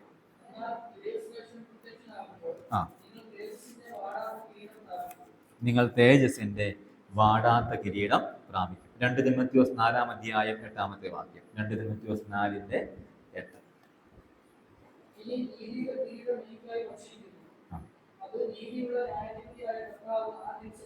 അത് നീതിയുള്ള ന്യായാധിപതിയായ കർത്താവ് ആ ദിവസത്തിൽ എനിക്ക് തരും. അപ്പൊ നമുക്ക് എന്തുണ്ട്? നമുക്കൊരു ന്യായമായി വിധിക്കപ്പെടേണ്ടതിന് വേണ്ടി ഒരു സിംഹാസനം നമുക്ക് വേണ്ടിയിട്ടുണ്ട്. ക്രിസ്തുവാണ് അവിടെ ഇരിക്കുന്നത്. നമ്മൾ എന്ത് ചെയ്യണം? അതിന്റെ മുൻപിൽ നമ്മളുടെ പുനരുത്ഥാനത്തിന് ശേഷം, അല്ലെങ്കിൽ കർത്താവ് യേശു ക്രിസ്തുവിന്റെ വരവിന് ശേഷം എന്താ സംഭവിക്കാൻ പോകുന്നത്? നമ്മളെല്ലാവരും ക്രിസ്തുവിന്റെ ന്യായാസനത്തിന് മുൻപാകെ വെളിപ്പെടണം. നമുക്കത് അതിന്റെ ഡീറ്റെയിൽ ഒന്നും അറിയത്തില്ല, അതെങ്ങനെയാണെന്ന് അറിയത്തില്ല. പക്ഷെ ഒരു കാര്യം അറിയാം, നമ്മൾ ചെയ്ത എല്ലാത്തിനും എന്ത് ചെയ്യണം? കണക്ക് ബോധിപ്പിക്കണം. നമ്മുടെ എല്ലാ പ്രവൃത്തിയും തീയിൽ കൂടെ ശോധന കഴിക്കും. വെന്തു പോയതിനൊന്നും കിട്ടത്തില്ല. അത് കൂടുതൽ ശോഭയുള്ളതായിട്ടുള്ള പ്രവൃത്തി എന്ത് ചെയ്യും? പ്രതിഫലങ്ങൾ കിട്ടും, കിരീടങ്ങൾ കിട്ടും. അത് ആ ദിവസം നീതിയുള്ള ന്യായാധിപതിയായ കർത്താവ് നമുക്ക്. അപ്പൊ നമുക്ക് എന്തുണ്ട്? ക്രിസ്തുവിന്റെ ന്യായാസനം ഉണ്ട്. അപ്പം മഹത്വ പ്രത്യക്ഷയ്ക്ക് ശേഷം നടക്കുന്ന ഒന്നാമത്തെ കാര്യം എന്താണ്? ക്രിസ്തുവിന്റെ ന്യായാസനം ആണ്. രണ്ടാമത്തെ കാര്യം കുഞ്ഞാടിന്റെ കല്യാണമാണ്. കുഞ്ഞാടിന്റെ, അല്ലെങ്കിൽ ക്രിസ്തുവും സഭയുമായുള്ള ആ ഒത്തുചേരൽ, അതാണ് നടക്കാൻ പോകുന്ന കാര്യം. വാക്യം വെളിപ്പാട് പുസ്തകം 19-ാം അധ്യായം 7 മുതൽ 9 വരെ. വെളിപ്പാട് പുസ്തകം 19-ാം അധ്യായം 7 മുതൽ 9 വരെ. നോക്കി, ഈ ആഗമനത്തിന് ശേഷം സംഭവിക്കും ഒരു ഒരു വിരുന്നുണ്ടാവുകയാണ്, കല്യാണ വിരുന്നുണ്ടാവുകയാണ്. അതെന്തിൻ്റെയാണ്? ക്രിസ്തുവും ക്രിസ്തുവിൻ്റെ മണവാട്ടിയായ സഭയും തമ്മിലുള്ള ഒത്തുചേരലിൻ്റെ വിവാഹ വിരുന്നാണ് ഇവിടെ പറഞ്ഞിരിക്കുന്ന കാര്യം. വിവാഹം വന്നു, സഭ തന്നെത്താൻ ശുദ്ധീകരിച്ച് നിർമ്മലയായി നിൽക്കുന്നു. കർത്താവ് ഈ സഭയെ സ്വീകരിക്കാനായിട്ട് തയ്യാറായി നിൽക്കുന്നു. അപ്പം ഈ സഭയും കർത്താവുമായുള്ള ഒത്തുചേരൽ, അവരൊന്നായി തീരുന്ന ഒരു സാഹചര്യം, അതാണ് സംഭവിക്കാൻ പോകുന്ന 2 പ്രധാനപ്പെട്ട കാര്യം. ഇനി ആ സമയത്ത് ഭൂമിയിൽ എന്ത് നടക്കും? മഹോപദ്രവകാലം നടക്കും. നമ്മൾ സ്വർഗത്തിലേക്ക് എടുക്കപ്പെട്ട് കഴിയുമ്പോൾ, കർത്താവിൻ്റെ അടുക്കിലേക്ക് എടുക്കപ്പെട്ട് കഴിയുമ്പോൾ ഭൂമിയിൽ എന്ത് നടക്കും? മഹോപദ്രവകാലം നടക്കും. അത് 7 വർഷമായിരിക്കും. 7 വർഷമാണ് എന്ന് പറയുന്നതിൻ്റെ കാരണം വെളിപ്പാട് പുസ്തകത്തിലും അത് മാത്രമല്ല ദാനിയേലിന്റെ പുസ്തകത്തിലും എന്ത് പറയുന്നുണ്ട്? ദാനിയേൽ പുസ്തകത്തിൽ ഒരാഴ്ചയാണ് എന്ന് പറയുന്നുണ്ട്. വെളിപ്പാടിനകത്ത് 3.5 വർഷം വീതമാണ് എന്ന് പ്രത്യേകമായിട്ട് എടുത്തു പറയുന്നുണ്ട്. 3.5 വർഷം വീതം 2 ഭാഗങ്ങളായിട്ട് എടുത്തു പറയുന്നു. അങ്ങനെ 7 വർഷമായിരിക്കും നമുക്ക് കർത്താവിൻ്റെ കൂടെയുള്ള ആദ്യത്തെ ഒരു വാസം. ആ വാസ സമയത്താണ് സംഭവിക്കുന്നത് ഈ കല്യാണവും ഈ സിംഹാസനവും ന്യായാസനവും കല്യാണവും ആ സമയത്താണ്.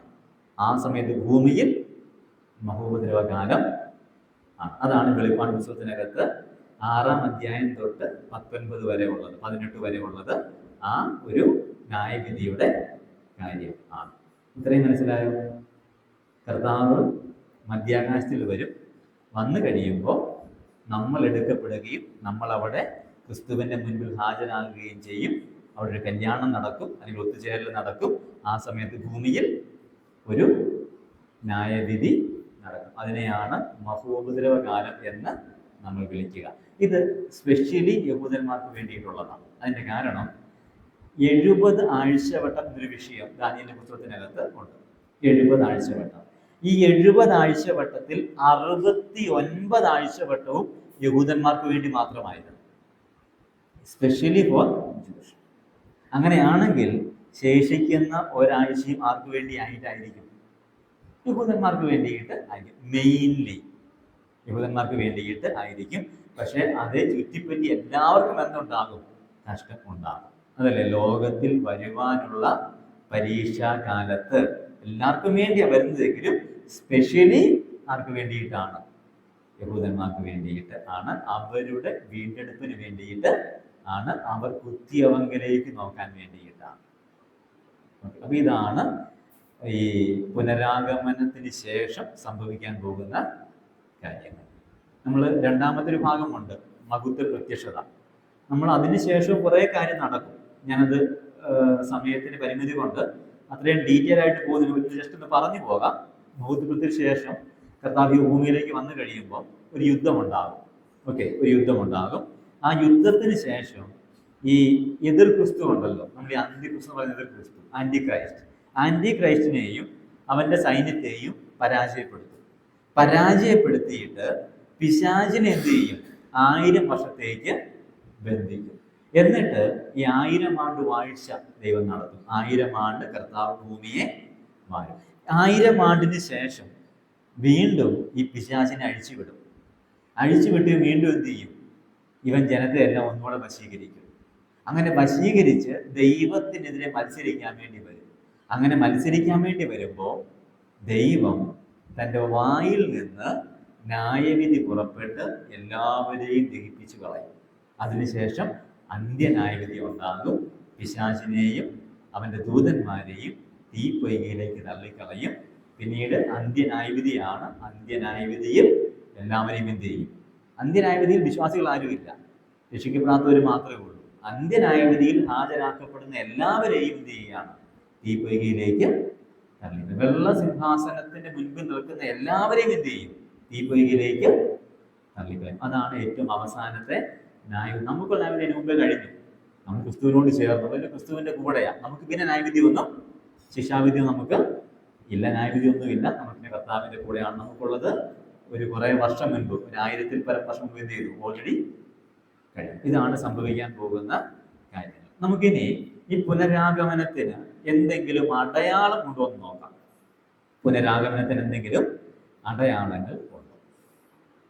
നമ്മളൊരു കാര്യം ശിഷ്യന്മാർ കഥ ചോദിച്ചു, നിന്റെ വരവിനും ഇസ്രായേലിന്റെ വീണ്ടെടുപ്പിനുമായിട്ട് അടയാളങ്ങൾ എന്താണ് ഉള്ളത് എന്ന് ചോദിച്ചു. അപ്പൊ യേശു കർത്താവ് അവർക്ക് പ്രത്യേകമായിട്ട് അടയാളങ്ങളൊന്നും തൻ്റെ ഈ സഭയ്ക്ക് വേണ്ടിയുള്ള വരവിനായിട്ട് കൊടുത്തിട്ടില്ല. സഭയ്ക്ക് വേണ്ടിയുള്ള വരവിന് കൊടുക്കാതിരുന്നതിന്റെ കാരണം, സഭ എപ്പോഴും കർത്താവായ യേശു ക്രിസ്തുവിന്റെ വരവിന് വേണ്ടി എന്ത് ചെയ്യണം?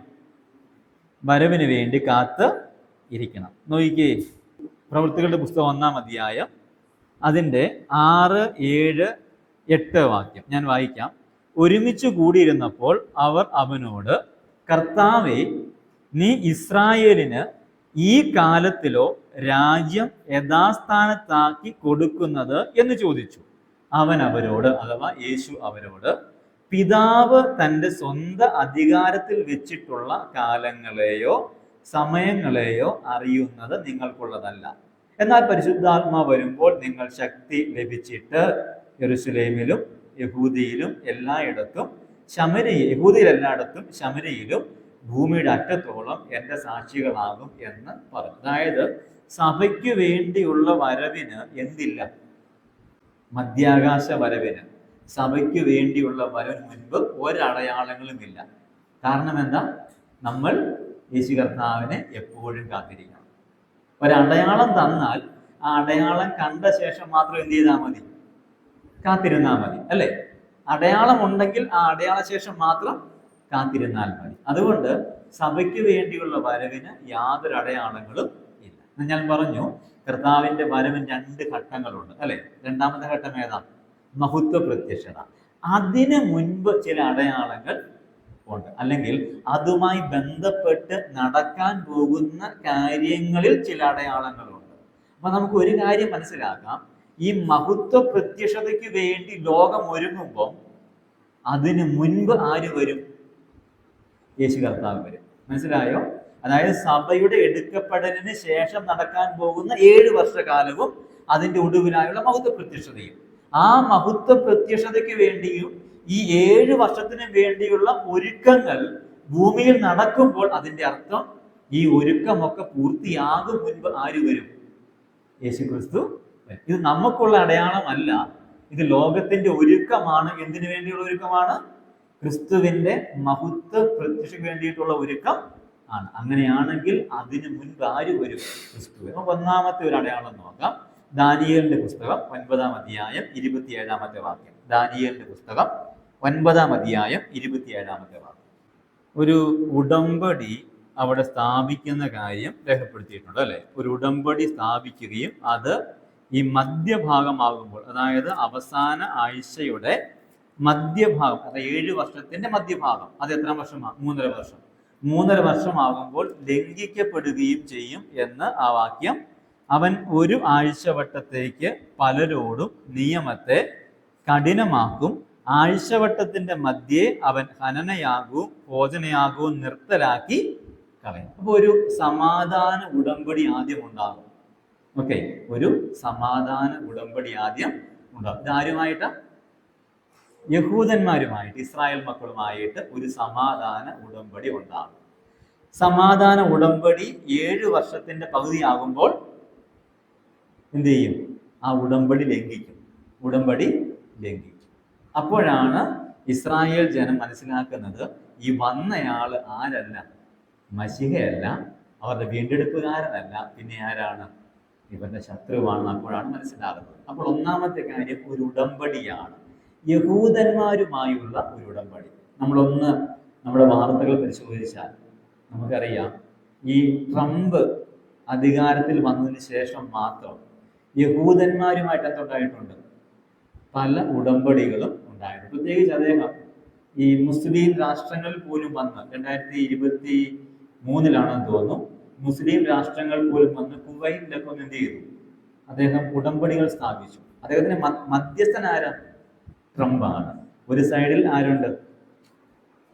യഹൂദനുണ്ട്, ഒരു സൈഡിൽ മുസ്ലിം രാഷ്ട്രങ്ങളും ഉണ്ട്. അപ്പൊ ഒരു സമാധാന ഉടമ്പടി യഹൂദന്മാരുമായി സ്ഥാപിക്കപ്പെടുന്നതിന്റെ ഒരുക്കങ്ങൾ അവിടെ നടന്നുകൊണ്ടിരിക്കുകയാണ്, ലോകത്തിൽ നടക്കുകയാണ്. ആ സ്ഥാപിക്കപ്പെട്ട ഉടമ്പടി ഒന്നും ബൈബിൾ പറഞ്ഞ ഉടമ്പടി അല്ല. ഞാൻ പറയുന്നത് അവരുമായി സമാധാനത്തിനുള്ള ഒരു ഉടമ്പടിയുടെ ഒരുക്കങ്ങൾ എവിടെ നടക്കുന്നുണ്ട്? ലോകത്തിൽ നടക്കുന്നുണ്ട്. അപ്പൊ അതിന്റെ അർത്ഥം എന്താ? ഒരു ഉടമ്പടിക്ക് വേണ്ടിയിട്ട് ഈ ലോകം എന്ത് ചെയ്യുക? ഒരുങ്ങിക്കൊണ്ട് ഇരിക്കുകയാണ്. ഒരു ഉടമ്പടിക്ക് ലോകം ഒരുങ്ങിക്കൊണ്ട് ഇരിക്കുകയാണ്. ആ ഉടമ്പടി നടക്കും മുൻപ് ആര് വരും? നമ്മുടെ കർത്താവ് വരും. രണ്ടാമത്തെ അടയാളം മത്തായി സുവിശേഷം 24-ാം അധ്യായം 15-ാമത്തെ വാക്യം. മത്തായി 24:15. ശൂന്യമാക്കുന്ന മ്ലേച്ഛത വിശുദ്ധ സ്ഥലത്ത് നിൽക്കുന്നത് കാണുമ്പോൾ. വിശുദ്ധ സ്ഥലം ഏതാ? യഹൂദന്റെ വിശുദ്ധ സ്ഥലം യെരുശലേം ദേവാലയമാണ്. ഇത് പറയുമ്പോൾ യെരുശലേം ദേവാലയമുണ്ട്. യേശു കർത്താവ് ഈ കാര്യം പറയുമ്പോൾ യെരുശലേം ദേവാലയം ഉണ്ട്. AD 70 എന്ത് ചെയ്തു? യെരുശലേം ദേവാലയം മുഴുവനായി നശിപ്പിക്കപ്പെട്ടു. അതിൻ്റെ അടിസ്ഥാന കല്ലുകൾ പോലും എടുത്തുകൊണ്ട് പോയി. കല്ലിന്മേൽ കല്ല് ശേഷിക്കാതെ ഇതായിത്തീരും എന്ന് കർത്താവ് പറഞ്ഞ വചനം AD 70 നിവൃത്തിയായി. ഇന്ന് യെരുശലേം ദേവാലയം കൃത്യമായി ഇരുന്ന സ്ഥലം പോലും യഹൂദന്മാർക്ക് അറിയത്തില്ല. അത്തരം അവസ്ഥയിലേക്ക് എല്ലാം എടുത്തുകൊണ്ടുപോയി. പക്ഷെ ഇവിടെ പറയുന്നത് അന്ത്യകാലത്ത്, അല്ലെങ്കിൽ ഈ 7 വർഷത്തെ മഹോപദ്രവ കാലത്തിന്റെ ഇടയിൽ വിശുദ്ധ സ്ഥലത്ത് ശൂന്യമാക്കുന്ന ഒരു മ്ലേച്ഛത ഉണ്ടാകും. അപ്പം വിശുദ്ധ സ്ഥലം എപ്പോഴുണ്ടാകും? ഈ അന്ത്യകാലത്തിന്റെ സമയത്ത്, മഹോപദ്രവ കാലത്ത് ഒരു വിശുദ്ധ സ്ഥലം ഉണ്ടാകും, അല്ലെങ്കിൽ ദൈവത്തിന്റെ ആലയം ഉണ്ടാകും. അപ്പം ഒരു ആലയം കൂടെ പണിയപ്പെടും.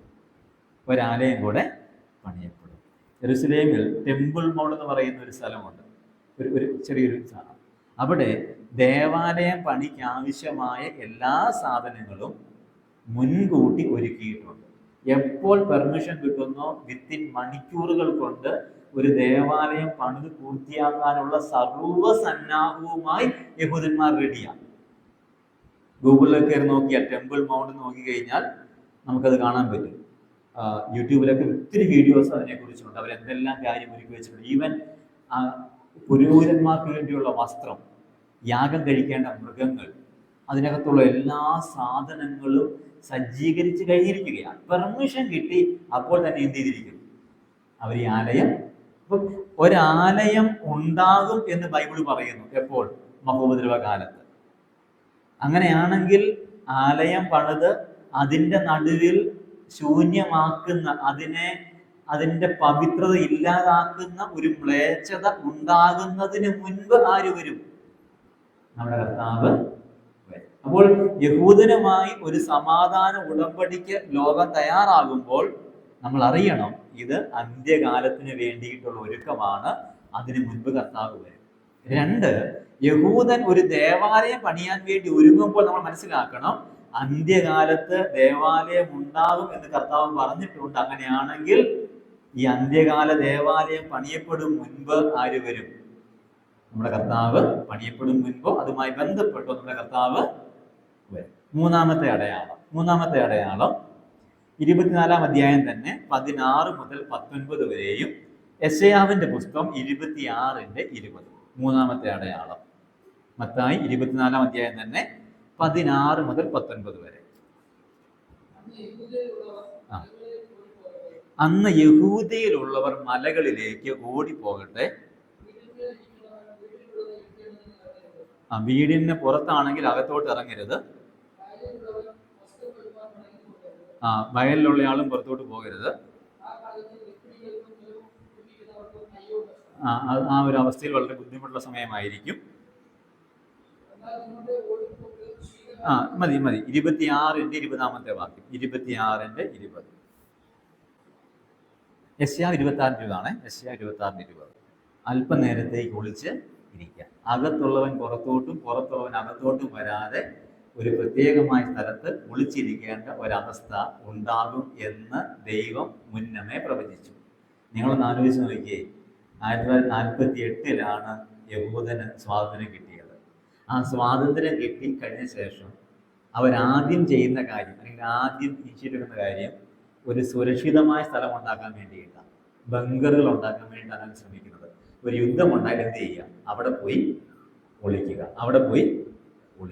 ഈ ലോക്ക്ഡൗൺ പോലെയുള്ള കാര്യങ്ങളും യഹൂദൻ അവനെ തന്നെ സംരക്ഷിക്കാൻ വേണ്ടി ഒരുക്കുന്ന ബങ്കറുകളും ചൂണ്ടിക്കാണിക്കുന്ന കാര്യം വേദപുസ്തകം പറയുകയാണ്, അന്ത്യകാലത്ത് വീടിനകത്തുള്ളവൻ പുറത്തേക്കും പോകാതെ പുറത്തുള്ളവൻ അകത്തേക്കും വരാതെ രഹസ്യമായി ഒളിച്ചിരിക്കേണ്ട സമയമുണ്ടാകും. അപ്പൊ ഇന്നവര് ഈ കരുതി കൂട്ടി വെക്കുന്നില്ല എന്തിനു വേണ്ടിയിട്ടാണ്? ഭാവിയിൽ ഒളിച്ചിരിക്കാൻ വേണ്ടിയിട്ടാണ്, ഈ വചനം പൂർത്തിയാകാൻ വേണ്ടിയിട്ടാണ്. അപ്പം ഒളിച്ചിരിപ്പ് കേന്ദ്രങ്ങൾ, ബങ്കറുകൾ നിർമ്മിക്കപ്പെടുകയും അത് സംരക്ഷിക്കപ്പെടുകയും ചെയ്യും. ഓർക്കണം, ഇത് എന്തിനു വേണ്ടിയിട്ടാണ്? അന്ത്യകാലത്തിന് വേണ്ടിയിട്ടാണ്.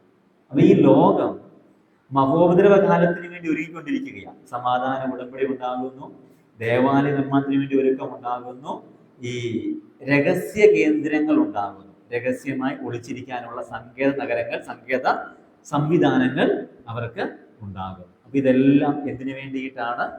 മഹോപദ്രവ കാലത്തിന് വേണ്ടിയിട്ടാണ്. അങ്ങനെയാണെങ്കിൽ അതിനു മുമ്പ് ആര് വരും? യേശു കർത്താവ്. നാലാമത്തെ അടയാളം വെളിപ്പാട് പുസ്തകം 11-ാം അധ്യായം 8 മുതൽ 10 വരെ. വെളിപ്പാട് പുസ്തകം 11-ാം അധ്യായം 8 മുതൽ 10 വരെ. അവരുടെ ശവം 3.5 ദിവസം കാണും. ആരൊക്കെ കാണുന്നു പറഞ്ഞിരിക്കുന്നു നോക്കി. സകല 9-ാം വാക്യം, സകല വംശക്കാരും സകല ഗോത്രക്കാരും സകല ഭാഷക്കാരും സകല ജാതിക്കാരും അവരുടെ ശവം 3.5 ദിവസം ആണ്. ഇത് അന്ത്യകാലഘട്ടത്തിന് മഹോദരകാല സമയത്ത് 2 സാക്ഷികൾ വരും. ഈ 2 സാക്ഷികൾ ജനത്തെ ഉപദ്രവിക്കും. ഇവരങ്ങ് മരിക്കും. ഇവർ മരിച്ചു കഴിയുമ്പോൾ ഇവരെ അടക്കാൻ വേണ്ടി എന്ത് ചെയ്യത്തില്ല? ജനങ്ങൾ സമ്മതിക്കത്തില്ല. സമ്മതിക്കാതെ വരുമ്പോൾ 3.5 ദിവസം അവരുടെ ശവം ആ വീതിയിൽ കിടക്കും. അങ്ങനെ വീതിയിൽ കിടക്കുന്ന ശവം ആര് കാണും? സകല ജാതിക്കാരും കാണും, സകല ഗോത്രക്കാരും കാണും, സകല ഭാഷക്കാരും കാണും, സകല മനുഷ്യരും കാണും. അപ്പം ലോകത്തിന്റെ മധ്യഭാഗത്തുള്ള സംഭവമായത് യെരൂശലേം എന്ന കാര്യമാണ്. യെരൂശലേമിലുള്ള കാര്യം ലോകത്തുള്ള എല്ലാ മനുഷ്യരും കാണണമെങ്കിൽ എന്തുണ്ടാകണം? അത് കാണിക്കാനുള്ള ഒരു സംവിധാനം ഉണ്ടാകണം. എല്ലാവർക്കും അവിടെ പോയി കാണാൻ പറ്റുമോ? 3 ദിവസം കൊണ്ട് കാണാൻ പറ്റത്തില്ല. എല്ലാവർക്കും അവിടെ പോയി കാണാൻ പറ്റത്തില്ലെങ്കിൽ എല്ലാവരും ഇരിക്കുന്ന ഇടത്ത് ഇത് കാണിക്കാനുള്ള ഒരു സംവിധാനം ഉണ്ടാകണം. ആ സംവിധാനത്തിലേക്കുള്ള വളർച്ചയാണ് ഇന്നത്തെ ടെക്നോളജി മുഴുവൻ. ഇന്ന് നമ്മൾ ലൈവ് സ്ട്രീം എന്നൊക്കെ പറഞ്ഞുകൊണ്ട് നമ്മൾ വിരൽത്തുമ്പിനകത്ത് ലോകത്തുള്ള ഏത് കാര്യത്തെയും കാണുമ്പം നമ്മളൊരു കാര്യം ഓർത്തോണം, ഈ ടെക്നോളജി എല്ലാം ഉണ്ടായേക്കുന്നത് എന്തിനു വേണ്ടിയിട്ടാണ്? അന്ത്യകാലത്ത് 2 സാക്ഷികൾ മരിച്ചു വീഴുമ്പോൾ ആ ശവങ്ങൾ എല്ലാവരെയും കാണിക്കാൻ വേണ്ടി ദൈവം ഒരുക്കുന്ന ഒരു സംവിധാനമായി. അപ്പൊ ഇന്ന് നമ്മൾ കാണുന്ന ഇത്തരം ടെക്നോളജി, ഈ ലൈവ് സ്ട്രീം പോലെയുള്ള ടെക്നോളജികളുടെ വർധനവ് കാണുന്ന ഒരു കാര്യം പറഞ്ഞു പോകണം, ഇതൊക്കെ ബൈബിളിൽ മുൻകൂട്ടി പറഞ്ഞിട്ടുള്ള കാര്യങ്ങളുടെ നിവൃത്തിയാണ്. ഈ 2 സാക്ഷികളെ ലോകത്തുള്ള എല്ലാവരെയും കാണിക്കാൻ വേണ്ടിയിട്ടാണ് എന്തുണ്ടായിരിക്കുന്നത്? ഈ സിസ്റ്റം ഉണ്ടായിരിക്കുന്നത്. അപ്പം ഇതിന് ഡെവലപ്മെന്റുകൾ ഉണ്ടാകുമ്പോൾ, എല്ലാ ദേശങ്ങളിലേക്കും ഇത്തരം ടെക്നോളജികൾ എത്തുമ്പോൾ, എല്ലാ രാജ്യങ്ങളിലേക്കും എത്തുമ്പോൾ, ഈവൻ എല്ലാവരുടെയും കൈകളിലേക്ക് എത്തുമ്പോൾ, കോവിഡിന് മുൻപ് എല്ലാവരും സ്മാർട്ട് ഫോൺ ഉപയോഗിക്കുമായിരുന്നു? ഇല്ല. എല്ലാവരുടെയും നാട്ടിൽ ഈ ടെക്നോളജികൾ വർദ്ധിച്ചിട്ടില്ല. പക്ഷെ ഒരു ലോക്ക്ഡൗൺ വന്നപ്പോഴത്തേക്കും എല്ലാവരും എന്ത് ചെയ്യാൻ തുടങ്ങി? ഈ ഇത്തിരി ചതുരത്തിലേക്ക് ഒതുങ്ങാൻ തുടങ്ങി. ഒരു സ്മാർട്ട് ഫോൺ വാങ്ങിക്കാൻ തുടങ്ങി, അത് ഉപയോഗിക്കാൻ തുടങ്ങി, അതിലെ കാര്യങ്ങൾ പഠിക്കാൻ തുടങ്ങി. ഇപ്പൊ 90 വയസ്സുള്ള അപ്പച്ചന്മാർക്ക് എന്തറിയാം? ഇത് ഉപയോഗിക്കാൻ അറിയാം. ഇപ്പൊ ലോക്ക്ഡൗൺ കൊണ്ട് ഒരു തരത്തിൽ എന്തുണ്ടായിട്ടുണ്ട്? ടെക്നോളജി പരമായി വികസനം ഉണ്ടായിട്ടുണ്ട്. ടെക്നോളജി പരമായി ആളുകൾ അത് അറിയാൻ തുടങ്ങിയിട്ടുണ്ട്. അപ്പൊ ഇന്ന് കർത്താവ് വന്നാൽ നാളെ ഈ സംഭവങ്ങൾ നടന്നാലും എന്തുണ്ടാകും? ഇതൊക്കെ ലോകത്തുള്ള എല്ലാ മനുഷ്യരും കാണും. കാരണം അത്തരം സംവിധാനങ്ങൾ ഓൾറെഡി ഉണ്ടായി കഴിഞ്ഞു. അപ്പൊ അത് എന്തിനു വേണ്ടി ഒരുക്കമാണ്? അന്ത്യകാലത്തിലേക്കുള്ള ഒരുക്കം ആണ്. അതിനു മുമ്പ് ആര് വരും? കർത്താവ്. ഇപ്പൊ സമാധാന ഉടമ്പടി ചൂണ്ടിക്കാണിക്കുന്നത് കർത്താവ് വരുന്ന കർത്താവിന്റെ പരമാസന്നമായെന്നാണ്. ദേവാലയ നിർമ്മാണം ചൂണ്ടിക്കാണിക്കുന്ന കാര്യം കർത്താവിന്റെ പരമാസന്നമായെന്നാണ്. തത്സമയ ഈ സംരക്ഷണത്തിന് വേണ്ടിയുള്ള സ്ഥലങ്ങൾ ചൂണ്ടിക്കാണിക്കുന്ന കാര്യം കർത്താവിന്റെ വരവ് ആസന്നമായെന്നാണ്. തത്സമയ സംരക്ഷണങ്ങൾ കാണിക്കുന്ന കർത്താവിന്റെ വരവ് ആസന്നമായി എന്നുള്ളത് ആണ്. 5ാമത്തെ അടയാളം 10ാം വാക്യം, 11ന്റെ 10ാം വാക്യം. ഇരുവരും ഭൂമിയിൽ ദണ്ഡിപ്പിച്ചത് കൊണ്ട് ഭൂമിയിലുള്ളവർ സന്തോഷിക്കും, സമ്മാനങ്ങൾ കൊടുക്കും എന്നല്ല, സമ്മാനങ്ങൾ കൊടുത്ത് അയക്കും. അങ്ങനല്ലേ വായിച്ചേ? സമ്മാനങ്ങൾ കൊടുത്ത് അയക്കും. അപ്പൊ ഈ സമ്മാനങ്ങൾ കൊടുത്ത് അയക്കും എന്ന് പറയുമ്പോൾ അതിൻ്റെ ഇടയിൽ ആരുണ്ട്? ഒരു മീഡിയേറ്ററുണ്ട്, ഒരു ഈ സമ്മാനം കൊണ്ടുപോയി കൊടുക്കുന്ന ആളുകളുണ്ട്. ഇപ്പൊ ഞാൻ ഇവിടെ ഇരുന്നുകൊണ്ട് ആലോചിക്കുകയാണ്, ഇന്ന സ്ഥലത്തുള്ള ആൾക്ക് എന്ത് ചെയ്യണം? എനിക്കൊരു സമ്മാനം, ഒരു ബർത്ത്ഡേ ഗിഫ്റ്റ് കൊടുക്കണം. അപ്പൊ ഞാൻ എന്ത് ചെയ്യുന്നു? അതിനുവേണ്ടി ഒരു തേർഡ് പാർട്ടിയെ സമീപിക്കുന്നു. അവരെന്ത് ചെയ്യും? എൻ്റെ സമ്മാനം കൊടുക്കേണ്ട ഇടത്ത് എന്ത് ചെയ്യും? കൊണ്ടുപോയി കൊടുക്കും. ഇന്ന് ഈ യൂറോപ്യൻ കൺട്രികളിലും ഈവൻ ഗൾഫ് രാജ്യങ്ങളിലുമൊക്കെ അത്തരം സംവിധാനം ഓൾറെഡി ഉണ്ടായി കഴിഞ്ഞു, സമ്മാനങ്ങൾ കൊടുക്കാൻ വേണ്ടി. ഇപ്പൊ നമ്മുടെ ആമസോണിൽ പോലും അത്തരം സംവിധാനങ്ങളുണ്ട്. ആമസോണിലുണ്ട്, ഫ്ലിപ്കാർട്ടിലുണ്ട്. ഗിഫ്റ്റ് കൂപ്പൺ എന്ന് പറയും. നമുക്ക് വേണമെങ്കിൽ എന്ത് ചെയ്യാം? മറ്റൊരാളുടെ അഡ്രസ്സിൽ ഒരു സാധനം ഓർഡർ ചെയ്യാം. അതെന്ത് ചെയ്യും? അവർ കൃത്യമായിട്ട് ആളുടെ കയ്യിൽ എത്തിക്കും. ഈ ബർത്ത്ഡേക്ക് ഗിഫ്റ്റ് കൊടുക്കാൻ കൃത്യ ദിവസം പോയി കൊടുക്കുന്ന ആൾക്കാരുണ്ട്. ഒരു ഇടനിലക്കാർ വന്നു. ഇതിനു വേണ്ടി വന്നേ? സമ്മാനം അങ്ങോട്ടും ഇങ്ങോട്ടും വിതരണം ചെയ്യാൻ. ഈ അന്ത്യകാലത്ത് ഒരു സമ്മാനങ്ങളുടെ വിതരണം നടക്കും. അതിനു വേണ്ടിയിട്ട് എന്തുണ്ടാകുന്നു? അതിലേക്കുള്ള ഒരു വികസനം ഇപ്പോൾ സംഭവിച്ചുകൊണ്ടിരിക്കുക. ഓക്കെ, ഈ വാക്യം പറയുന്ന പൂർത്തീകരണത്തിലേക്കുള്ള ഒരു വികസനം ഇപ്പോൾ സംഭവിച്ചുകൊണ്ട് ഇരിക്കുന്നു. അങ്ങനെയാണെങ്കിൽ അർത്ഥം എന്താ? ഈ സംഭവം നടക്കും മുൻപ് ആര് വരുമെന്നാണ്? നമ്മുടെ കർത്താവ് വരും. അതായത് ഈ സാക്ഷികളെ എല്ലാവരും കാണുകയും അതിൻ്റെ പേരിൽ സമ്മാനങ്ങൾ കൊടുത്തയക്കുകയും ചെയ്യുന്നതിന് മുൻപ് നമ്മുടെ കർത്താവ് വരും. അപ്പൊ ഈ ഒരുക്കം ഉണ്ടാകുമ്പോൾ ഓർത്തോണം, ഇത് എന്തിനു വേണ്ടിയാ? അന്ത്യകാലത്തിന് വേണ്ടിയിട്ടാണ്. അതിനു മുൻപ് ആര് വരും? നമ്മുടെ കർത്താവ് നമ്മളെ ചേർക്കാനായിട്ട് വരും. അതാണ് അഞ്ചാമത്തെ അടയാളം. ആറാമത്തെ അടയാളം വെളിപ്പാട് പുസ്തകം തന്നെ 13-ാം അധ്യായം അതിൻ്റെ 17-18 വാക്യം. 17-18 വാക്യം. ഒരു സംഖ്യ കൊണ്ടും ഒരു മുദ്ര കൊണ്ടും വ്യാപാരങ്ങൾ നടക്കും. ഈ 666 വന്നു എന്ന് ഞാൻ അവകാശപ്പെടുന്നില്ല, നിങ്ങൾ തെറ്റിദ്ധരിക്കരുത്. 666 വന്നിട്ടൊന്നുമില്ല. ഓക്കെ. പക്ഷേ അന്ത്യകാലത്ത് നടക്കാൻ പോകുന്ന കച്ചവടങ്ങൾ, വ്യാപാരങ്ങൾ എങ്ങനെയായിരിക്കും? ഇടപാടുകൾ എങ്ങനെയായിരിക്കും?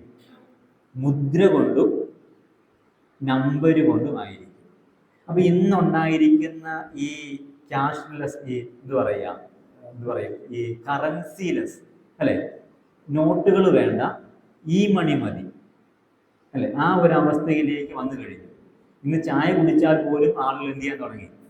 സ്കാൻ ചെയ്ത് പേ ചെയ്യാൻ തുടങ്ങി. ആരും കയ്യിൽ ക്യാഷ് കൊണ്ട് നടക്കാത്തൊരവസ്ഥയിലേക്ക് വന്നു. അത് 666 പേടിക്കണ്ട, അത് 666 ആ മുദ്ര പ്രശ്നവുമല്ല. പക്ഷേ ഒരു മുദ്ര കൊണ്ട് അന്ത്യകാലത്ത് വ്യാപാരങ്ങൾ നടക്കും. ഒരു നിയമം ഉണ്ടാവും, അന്ത്യ സമയത്ത് മുദ്രയില്ലാത്ത ആർക്കും എന്ത് ചെയ്യാൻ പറ്റത്തില്ല, വ്യാപാരം ചെയ്യാനായിട്ട്. വിൽക്കാനും പറ്റത്തില്ല, വാങ്ങാനും പറ്റത്തില്ല എന്ന അവസ്ഥ വരും. അങ്ങനെയാണെങ്കിൽ ഇന്നുണ്ടായിട്ടുള്ള ഈ ഡെവലപ്മെന്റുകളെല്ലാം അതിനു വേണ്ടിയിട്ടല്ലേ അല്ലേ? ഇന്ന് ആളുകൾ ഒരു ബാർകോഡ് സ്കാൻ ചെയ്ത്, QR കോഡ് സ്കാൻ ചെയ്തിട്ട് ഇങ്ങനെ ഈ പണമിടപാട് നടത്തുമ്പോൾ, ഒരു നമ്പർ കൊണ്ട് വ്യാപാരങ്ങൾ നടത്തുമ്പോൾ, ഇത് അന്ത്യകാലത്തിലേക്കുള്ള ഒരുക്കമാണ്. ഞാൻ വീണ്ടും ആവർത്തിക്കുകയാണ്, QR കോഡ് 666 അല്ല, ആ നമ്പരും 666 അല്ല. പക്ഷേ അതിലേക്കുള്ള ഒരുക്കമാണ് നമ്മളിപ്പോൾ കാണുന്നത്. ആ നമ്പർ അവസാനം വരത്തില്ല, പക്ഷെ അതിലേക്കുള്ള ഒരുക്കമാണ് നമ്മളിപ്പോൾ. മുദ്ര കൊണ്ട്, സംഖ്യ കൊണ്ട് വ്യാപാരങ്ങൾ നടത്തപ്പെടും. ക്യാഷ്ലെസ് എക്കോണമി വരും. കയ്യിൽ ആളുകൾ പണം കൊണ്ട് നടക്കാത്ത ഒരു കാലം വരും. പിന്നീട് അത് കയ്യിലേക്ക് വരും, നെറ്റിയിലേക്ക് വരും, അടയാളമായിട്ട് വരും. ഓൾറെഡി ടെക്നോളജി വർദ്ധിച്ചിട്ടുണ്ട്. വലത് കൈയിലോ നെറ്റിയിലോ ഇത്തരം ചിപ്പുകൾ ഘടിപ്പിച്ച് എല്ലാ കാര്യങ്ങളും ചെയ്യാൻ കഴിയും എന്ന് ലോകം കണ്ടുപിടിച്ച് കഴിഞ്ഞിട്ടുണ്ട്. അപ്പം ഇതെന്തിനുള്ള ഒരുക്കമാണ്? ബൈബിളിലെ കാര്യം പൂർത്തിയാകാൻ വേണ്ടിയിട്ടുള്ള ഒരുക്കമാണ്. അങ്ങനെയാണെങ്കിൽ അതിനു മുമ്പായി വരും നമ്മുടെ കർത്താവ് വരും. അതാണ് ആറാമത്തെ അടയാളം. ഏഴാമത്തെ അടയാളം 18-ാം അധ്യായം, വെളിപ്പാട് പുസ്തകം 18-ാം അധ്യായം 13-ാമത്തെ വാക്യം. വെളിപ്പാട് പുസ്തകം 18-ാം അധ്യായം 13-ാമത്തെ വാക്യം. 11 തൊട്ട് വായിച്ചു. 11 മുതൽ.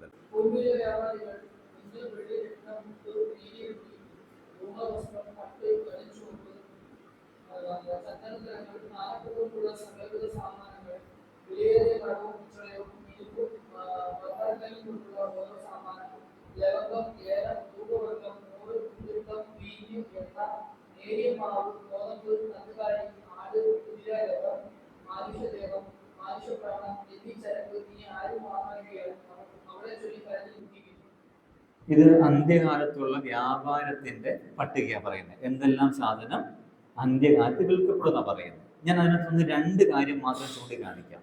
ഒന്നാമത്തെ കാര്യം അതിന്റെ അവസാന ഭാഗത്ത് പറയുകയാണ്, മാനുഷ്യദേഹം വിൽക്കപ്പെടും. 13-ാം വാക്യം, മാനുഷ്യദേഹം വിൽക്കപ്പെടും, മാനുഷ്യപ്രാണൻ വിൽക്കപ്പെടും. ഈ 2 കാര്യവും അന്ത്യകാലത്ത് സംഭവിക്കും. അല്ലെങ്കിൽ ഈ മഹോദരവ കാലത്തെ സമയത്ത് ഈ സാധനം എന്ത് ചെയ്യുന്നുണ്ടാകും? വിൽക്കപ്പെടുന്നുണ്ടാകും. ആ വിൽപ്പനയ്ക്ക് അവസാനം വരുമ്പോഴാണ് അയ്യോ എന്ന് പറഞ്ഞ് എന്ത് ചെയ്യുന്നത്? ഇവര് കരയുന്നത്. ഇന്ന് അവയവ ദാനം എന്നൊക്കെ പറയുന്നുണ്ടെങ്കിലും അവയവ വ്യാപാരം ഒരുപാട് നടക്കുന്നുണ്ട് അല്ലേ? നമ്മളിത് അറിയുന്നില്ല എന്നേ ഉള്ളൂ. ഇപ്പൊ കഴിഞ്ഞ ദിവസമാണ് നമ്മുടെ കുഞ്ഞുമാൻ്റെ വൈഫിന് ട്രാൻസ്പ്ലാന്റ് നടന്നത്. ഒരു നല്ലൊരു എമൗണ്ട് അത് ദാനം ചെയ്ത് ആൾക്ക് കൊടുത്തിട്ടാണ് എന്ത് ചെയ്തത് കിട്ടിയത്. മനസ്സിലായില്ലേ? അപ്പം ഇന്ന് നടക്കുന്ന എല്ലാ ട്രാൻസ്പ്ലാന്റുകളും, നമ്മുടെ രാജ്യത്ത് രക്തബന്ധം വേണം, കുടുംബത്തിലുള്ളവരാണ് നിയമങ്ങളൊക്കെ ഉണ്ടെങ്കിലും ആ നിയമങ്ങളൊക്കെ എന്ത് ചെയ്യാൻ പറ്റുന്നുണ്ട്? പതിയെ കാറ്റിൽ പറത്തി വേറെ കാര്യങ്ങളിലൂടെ ഇത്തരം അവയവങ്ങൾ എന്ത് ചെയ്യാൻ പറ്റുന്നുണ്ട്? കച്ചവടം ചെയ്യാനായിട്ട്. അത് പരസ്യമായ കച്ചവടം അല്ലെങ്കിൽ പോലും രഹസ്യത്തിൽ പണവ്യാപാരം, പണമിടപാടിലൂടെ എന്ത് ചെയ്യുന്നുണ്ട്? ഇത് വിൽക്കപ്പെടുന്നുണ്ട്. കുറച്ച് വർഷങ്ങൾക്ക് മുൻപ് ഒരു ഡെവലപ്മെന്റ്, ഒരു കണ്ടുപിടുത്തം ഉണ്ടായത് ഈ പന്നി എന്ന് പറയുന്ന ജീവിയുണ്ട്. പന്നിയിൽ മനുഷ്യന്റെ അവയവങ്ങൾ ഉണ്ടാക്കിയെടുക്കാനായിട്ട് സാധിക്കും എന്നൊരു കണ്ടുപിടുത്തം നടന്നു. കണ്ടുപിടുത്തം ഉണ്ടായെന്ന് മാത്രമല്ല, അങ്ങനെ ഒരു ഹാർട്ട് നിർമ്മിക്കുകയും അത് ഒരു മനുഷ്യന് വെച്ചു കൊടുക്കുകയും ചെയ്തു. വെച്ചു കൊടുക്കുക മാത്രമല്ല, അതുകൊണ്ട് 4 വർഷത്തോളം മനുഷ്യൻ ജീവിച്ചു. അങ്ങനെ ഹാർട്ട് ട്രാൻസ്പ്ലാന്റ് ചെയ്തയാള് 4 വർഷം വരെ ജീവിച്ചു. അപ്പൊ അത്രയും ഡെവലപ്മെന്റ് എവിടെ ഉണ്ടായിട്ടുണ്ട്? ഈ കാര്യത്തിനകത്ത് ഉണ്ടായിട്ടുണ്ട്. അപ്പൊ അന്ത്യകാലത്ത് മനുഷ്യദേഹം വിൽക്കപ്പെടും എന്ന് ബൈബിളിൽ പറഞ്ഞിരിക്കുന്ന ഈ കാര്യം, അതിലേക്കുള്ള ഒരുക്കമാണ് ഇന്നുണ്ടാകുന്ന ഡെവലപ്മെന്റുകൾ. ഒരു മൃഗത്തിൽ നമുക്ക് വേണമെങ്കിൽ നമ്മൾക്ക് വേണ്ടി ആവശ്യമുള്ള അവയവങ്ങളെ ഉൽപ്പാദിപ്പിക്കാം. എനിക്ക് നാളെ ഹാർട്ടിന്റെ ആവശ്യം വന്നാൽ അതെനിക്ക് ഇന്നേ ഉണ്ടാക്കി വയ്ക്കാം. നാളെ ഒരു ആവശ്യം വരുമ്പോൾ വേറെ ആരെയും ആശ്രയിക്കേണ്ട, എന്ത് ചെയ്താൽ മതി? ഇതെടുത്താൽ മതി. അപ്പം ഓരോ ഡെവലപ്മെന്റും ഇങ്ങനെ ഉണ്ടാകുമ്പോൾ നമ്മളൊരു കാര്യം അറിയണം, ഇത് എന്തിനു വേണ്ടിയിട്ടാണ്? ഈ ബൈബിളിൽ പറഞ്ഞിരിക്കുന്ന അന്ത്യകാല സമയത്ത് വിൽക്കപ്പെടും എന്ന് പറഞ്ഞിട്ടുള്ള സാധനങ്ങൾ വിൽക്കപ്പെടാൻ വേണ്ടിയിട്ടാണ് ലോകം ഇന്ന് ഇങ്ങനെ ഒരുങ്ങുന്നത്. അങ്ങനെയാണെങ്കിൽ ഇതൊക്കെ വിൽക്കപ്പെടും മുൻപ് ആര് വരും? നമ്മുടെ കർത്താവ് വരും. ഇപ്പൊ ഞാൻ 7 അടയാളങ്ങൾ പറഞ്ഞു. ഒന്ന്, യഹൂദന്മാരുമായിട്ടുള്ള ഉടമ്പടി, അത് ഈ അന്ത്യകാലത്തുണ്ടാകും. അതിന്ന് നടന്നുകൊണ്ടിരിക്കുക, അതിൻ്റെ ഒരുക്കം നടന്നുകൊണ്ടിരിക്കുക. 2, ദേവാലയം നിർമ്മിക്കപ്പെടും, അതിൻ്റെ ഒരുക്കം നടന്നുകൊണ്ടിരിക്കുന്നു. 3, ഒരു സംരക്ഷണ സ്ഥലങ്ങൾ അന്നുണ്ടാകും, അതും ഇന്ന് ഓൾറെഡി ഉണ്ട്, വീണ്ടും ഒരുക്കിക്കൊണ്ടിരിക്കുന്നു. തത്സമയ സംരക്ഷണങ്ങൾ ഉണ്ടാകും, അത് ഓൾറെഡി വന്നു കഴിഞ്ഞു. ഇനിയും ചില രാജ്യങ്ങളിൽ മാത്രം എന്ത് ചെയ്താൽ മതി? ആ ടെക്നോളജി എത്തിയാൽ മതി. സമ്മാനങ്ങളുടെ വിതരണം, ഒരു തേർഡ് പാർട്ടി 2 പേർക്കിടയിൽ നിന്ന് ചെയ്യും, സമ്മാനങ്ങൾ അങ്ങോട്ടും ഇങ്ങോട്ടും കൊടുക്കും.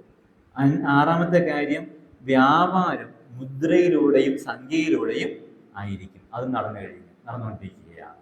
7 കാര്യം, അവയവങ്ങൾ വിൽക്കപ്പെടും, മനുഷ്യ അവയവങ്ങൾ വിൽക്കപ്പെടും, അതും നടന്നുകൊണ്ടിരിക്കും. അപ്പൊ അതിന്റെ അർത്ഥം എന്താ? നമ്മൾ മുൻപോട്ട് പോകുന്നത് ഏതിലേക്കാണ്? അന്ത്യകാലത്തിലേക്ക്. ഈ സംഭവങ്ങളൊക്കെ ഇതിന്റെ ആക്ച്വൽ സെൻസിൽ ബൈബിളിൽ പറഞ്ഞിട്ടുള്ള അതേ രീതിയിൽ നടപ്പിലാകുന്നതിന് മുൻപ് ആര് വരും? നമ്മുടെ കർത്താവ് വരും. ഈ പറഞ്ഞ സംഭവങ്ങൾ ഇങ്ങനെ നടപ്പിലാകും മുൻപ് നമ്മുടെ കർത്താവ് വരും. അങ്ങനെയാണെങ്കിൽ നമ്മൾ എന്ത് ചെയ്യണം? എന്താണ് നമ്മുടെ ഉത്തരവാദിത്വം? നമ്മുടെ ഉത്തരവാദിത്വം 1, നമ്മൾ കർത്താവിന് വേണ്ടി ഒരുങ്ങി കാത്തിരിക്കാം. നമ്മളുടെ ഉത്തരവാദിത്വം 3 കാര്യം ഞാൻ അവസാനിപ്പിക്കാം. 1-ാമത്തെ ഉത്തരവാദിത്വം, നമ്മൾ നമ്മുടെ കർത്താവിന് വേണ്ടി ഒരുങ്ങണം. ലൂക്കോസ് 12-40 വാക്യം. ലൂക്കോസ് 12:40. നനയാത്ത നാഴികയിൽ മനുഷ്യപുത്രൻ വരുന്നത് കൊണ്ട് നിങ്ങൾ ഒരുങ്ങി. ഞാൻ പറഞ്ഞ ഈ അടയാളങ്ങളെല്ലാം ഞാൻ പറഞ്ഞു, ഇതെല്ലാം അന്ത്യകാലത്തേക്ക് ഉള്ളതാണ്. അതൊക്കെ പൂർണ്ണമായി നടപ്പിലാകുന്നതിന് മുൻപ് നമ്മുടെ കർത്താവ് വരും. അത് നനയാത്ത, നമുക്ക് ചിന്തിക്കാൻ പറ്റാത്ത സമയത്ത് ആയിരിക്കും. നമുക്ക് ചിന്തിക്കാൻ പറ്റാത്ത സമയത്ത് നമ്മുടെ കർത്താവ് വരുമെങ്കിൽ നമുക്കുള്ള ഉത്തരവാദിത്വം എന്താണ്? അവന്റെ വരവ് ഏറ്റവും അടുത്തു എന്ന് മനസ്സിലാക്കി ആ വരവിന് വേണ്ടി കാത്തിരിക്കുക. ഭക്തനായ ഒരു മനുഷ്യൻ ഇങ്ങനെ പ്രാർത്ഥിച്ചിട്ടുണ്ട്, ദൈവമേ, ഇന്ന് തിങ്കളാഴ്ചയാണ്, ഇന്ന് അങ്ങ് വരും എന്ന് ഞാൻ പ്രതീക്ഷിക്കുകയാണ്. ഇന്ന് അങ്ങ് വന്നില്ല എങ്കിൽ ചൊവ്വാഴ്ച നിശ്ചയമായും അങ്ങ് വരും. ഇനി ചൊവ്വാഴ്ചയും വന്നില്ലെങ്കിൽ ബുധനാഴ്ച അങ്ങ് വരുന്നതിനേക്കാൾ വലിയ ഒരു സന്തോഷം എനിക്ക് അവശേഷിക്കുന്നില്ല.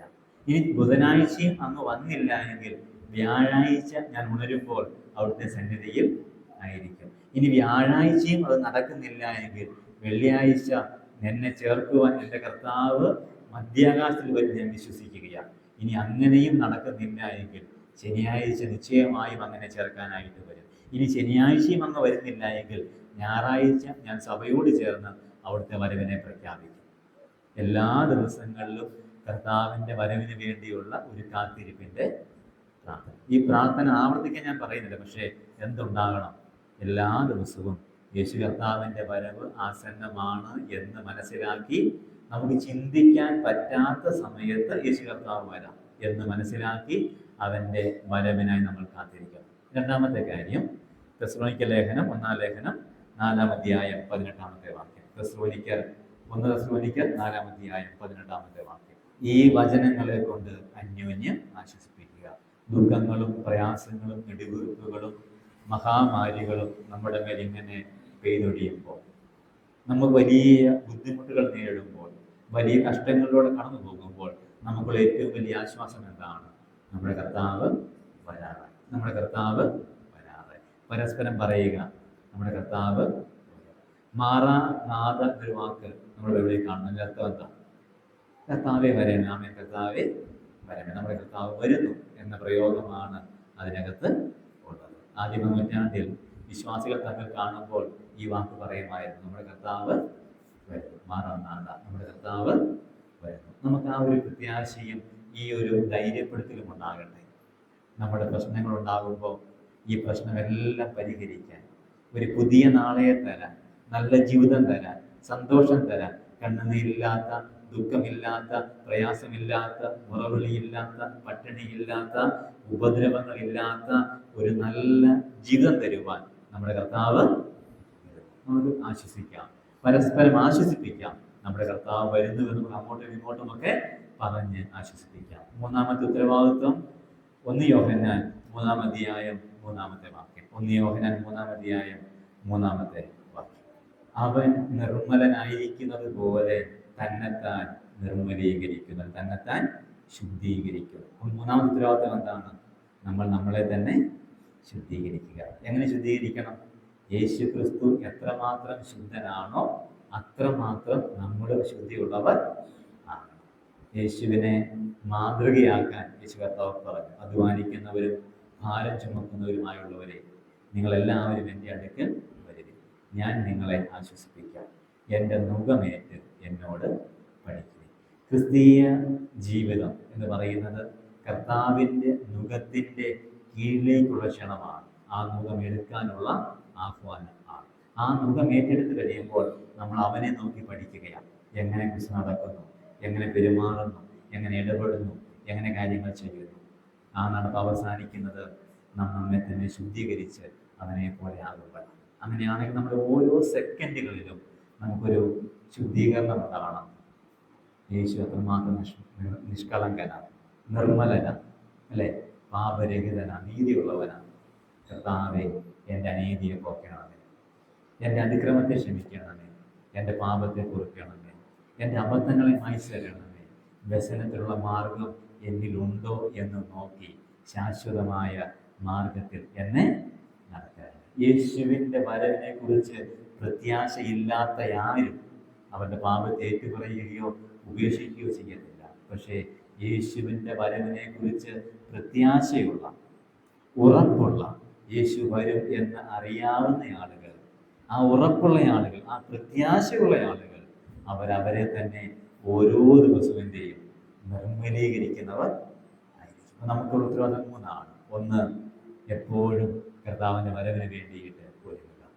2, തമ്മിൽ തമ്മിൽ ആശ്വസിപ്പിക്കുക. എന്ന് ആശ്വസിപ്പിക്കട്ടെ, യേശു കർത്താവ് വരുന്നു എന്ന് പറഞ്ഞ് ആശ്വസിപ്പിക്കുക.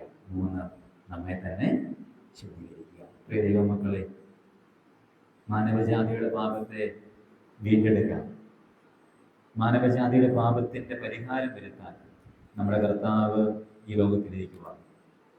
അവൻ മനുഷ്യനായി ഈ ലോകത്തിൽ ജനിച്ചു, ഒരു പച്ച മനുഷ്യനായി ജീവിച്ചു.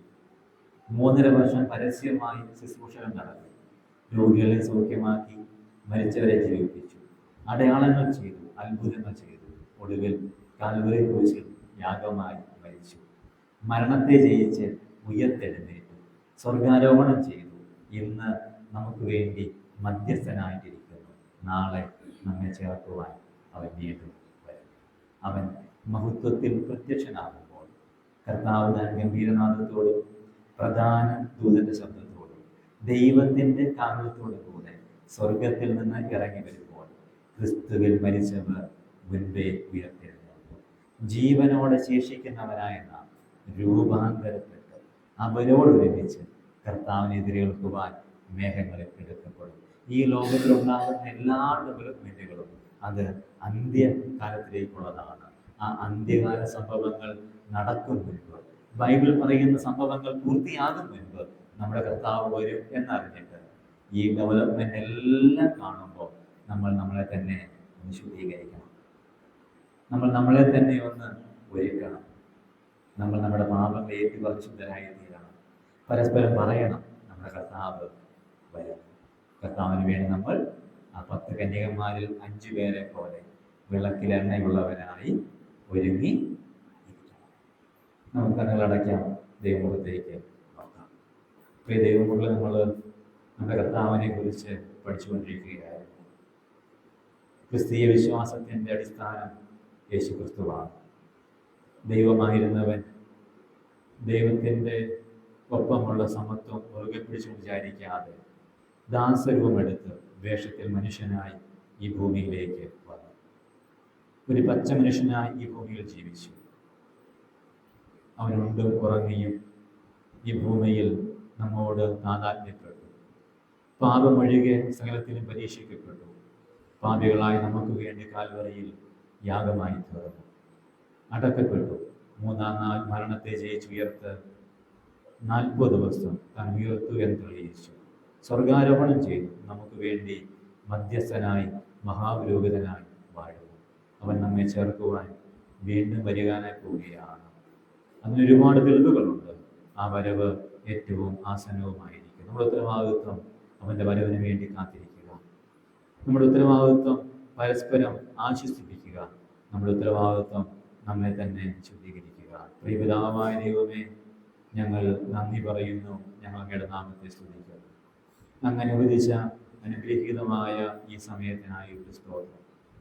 ഞങ്ങളുടെ കർത്താവും വീണ്ടെടുപ്പുകാരനുമായ യേശു ക്രിസ്തുവിനെ കുറിച്ച് പഠിക്കുവാൻ, യേശു ക്രിസ്തുവിൻ്റെ പ്രവർത്തനങ്ങളെ അടുത്തറിയുവാൻ, അവൻ ചെയ്ത കാര്യങ്ങളെ മനസ്സിലാക്കുവാൻ, അവൻ ആരാണ് എന്ന് മനസ്സിലാക്കാൻ ഞങ്ങളെ സഹായിച്ചതിനായിട്ട് സ്തോത്രം. കർത്താവ് ഞങ്ങൾക്ക് വേണ്ടി ചെയ്യുവാൻ പോകുന്ന കാര്യം, മടങ്ങി വരുവാൻ പോകുന്ന കാര്യം, അവിടുത്തെ പുനരാഗമനം ഞങ്ങൾ പഠിക്കുവാൻ അങ്ങ് സഹായിച്ചുവല്ലോ. അങ്ങ് നൽകിയ വെളിപ്പാടുകൾക്കായി ഞങ്ങൾ അങ്ങയോട് നന്ദി പറയുന്നു. നൽകിയ കൃപകൾക്കായി ഞങ്ങൾ അങ്ങയെ സ്തുതിക്കുന്നു. നൽകിയ വചനത്തിലെ കാഴ്ചപ്പാടുകൾക്കായി ഞങ്ങൾ നന്ദി പറയുന്നു. ഞങ്ങളുടെ കർത്താവ് വരുന്നു എന്ന് മനസ്സിലാക്കി, ഇത് അന്ത്യകാലമാണ് എന്ന് മനസ്സിലാക്കി, ലോകം അതിൻ്റെ അവസാനത്തിലേക്ക് കുതിക്കുമ്പോൾ ബൈബിൾ പറഞ്ഞ കാര്യങ്ങൾ നിറവേറുവാൻ വേണ്ടിയുള്ള ഒരു ഓട്ടപ്പാച്ചിൽ നടത്തുന്നത് കാണുമ്പോൾ ഞങ്ങളുടെ കർത്താവിൻ്റെ വരവ് ഏറ്റവും ആസന്നമാണ് എന്ന് ഞങ്ങൾ തിരിച്ചറിയുകയാണ്. കർത്താവെ, ഞങ്ങളെ തന്നെ ഒരുക്കുവാൻ അങ്ങ് ഞങ്ങളെ സഹായിക്കണമേ. അങ്ങയ്ക്ക് വേണ്ടി കാത്തിരിക്കുവാൻ ഞങ്ങളെ അങ്ങ് ബലപ്പെടുത്തണമേ. കർത്താവെ, ഞങ്ങൾ പരസ്പരം ആശ്വസിപ്പിക്കുവാൻ അങ്ങ് ഞങ്ങളെ സഹായിക്കണമേ. ഞങ്ങൾ പരസ്പരം കർത്താവ് വരും എന്ന് പറയുന്നവരാകുവാൻ കർത്താവ് ഇടയാക്കണമേ. കർത്താവെ, ഞങ്ങൾ ഞങ്ങളുടെ കുറവുകളെ കണ്ട് ഉണരുവാൻ, ഞങ്ങളുടെ പാപങ്ങളെ കണ്ട് ഉണരുവാൻ, കർത്താവ് എത്രമാത്രം നിർമ്മലനാണോ വിശുദ്ധനാണോ അത്രയും ഞങ്ങൾ വിശുദ്ധരാകുവാൻ, ഞങ്ങളെ തന്നെ ശുദ്ധീകരിപ്പാൻ അങ്ങ് ഞങ്ങളെ സഹായിക്കണമേ എന്ന് ഞങ്ങളോടത്തോട് പ്രാർത്ഥിക്കുകയാണ്. തന്ന വചനത്തിനായിട്ട് സ്തോത്രം, തന്ന കൃപയ്ക്കായി സ്തോത്രം. അടിയനിലൂടെ ഈ വിഷയങ്ങൾ സംസാരിച്ചതിനായിട്ട് സ്തോത്രം. അടിയൻ അപ്രയോജനദാസനാണ് കർത്താവെ. അടിയന് പകരമായി അങ്ങ് തന്നെ സംസാരിക്കണമേ. ഞങ്ങളുടെ എല്ലാവരിലും വചനം പൂർണ്ണമായി ക്രിയ ചെയ്യുവാൻ, ഞങ്ങൾ അങ്ങേക്ക് വേണ്ടി കൊള്ളാവുന്നവരായി ജീവിപ്പാൻ, അവിടുത്തെ വരവിന് വേണ്ടി ഒരുങ്ങി പാർക്കുവാൻ ഞങ്ങളെ അങ്ങ് സഹായിക്കണമേ എന്ന് ഞങ്ങൾ അങ്ങയോട് പ്രാർത്ഥിക്കുന്നു. തന്ന കൃപയ്ക്കും തന്ന അവസരത്തിനും ഞങ്ങൾ ഒരിക്കൽ കൂടെ നന്ദി പറയുന്നു. ഞങ്ങളെ തന്നെ താഴ്ത്തി അങ്ങയുടെ നാമത്തിൽ ഉയർത്തുന്നു. മാനവും മഹത്വവും പുകഴ്ചയും ഞങ്ങൾ അങ്ങേക്ക് അർപ്പിക്കുന്നു. അവിടുത്തെ വരവിനായി ഞങ്ങൾ ഒരുക്കണമേ എന്ന് ഒരിക്കൽ കൂടെ ഞങ്ങൾ പ്രാർത്ഥിക്കുന്നു. ഞങ്ങളുടെ പ്രാർത്ഥന ക്രിസ്തുയേശുവിന്റെ നാമത്തിലാകയാൽ കൃപ തോന്നി സ്വീകരിക്കുമാറാകണമേ. എല്ലാവർക്കും നല്ല സമയം നേരുകയാണ്. ദൈവം സഹായിക്കട്ടെ. നമ്മുടെ കർത്താവ് മാറാനാഥ. നമുക്ക് കർത്താവിന് വേണ്ടി ഒരുങ്ങാം. ദൈവനാമം എന്നേക്കും.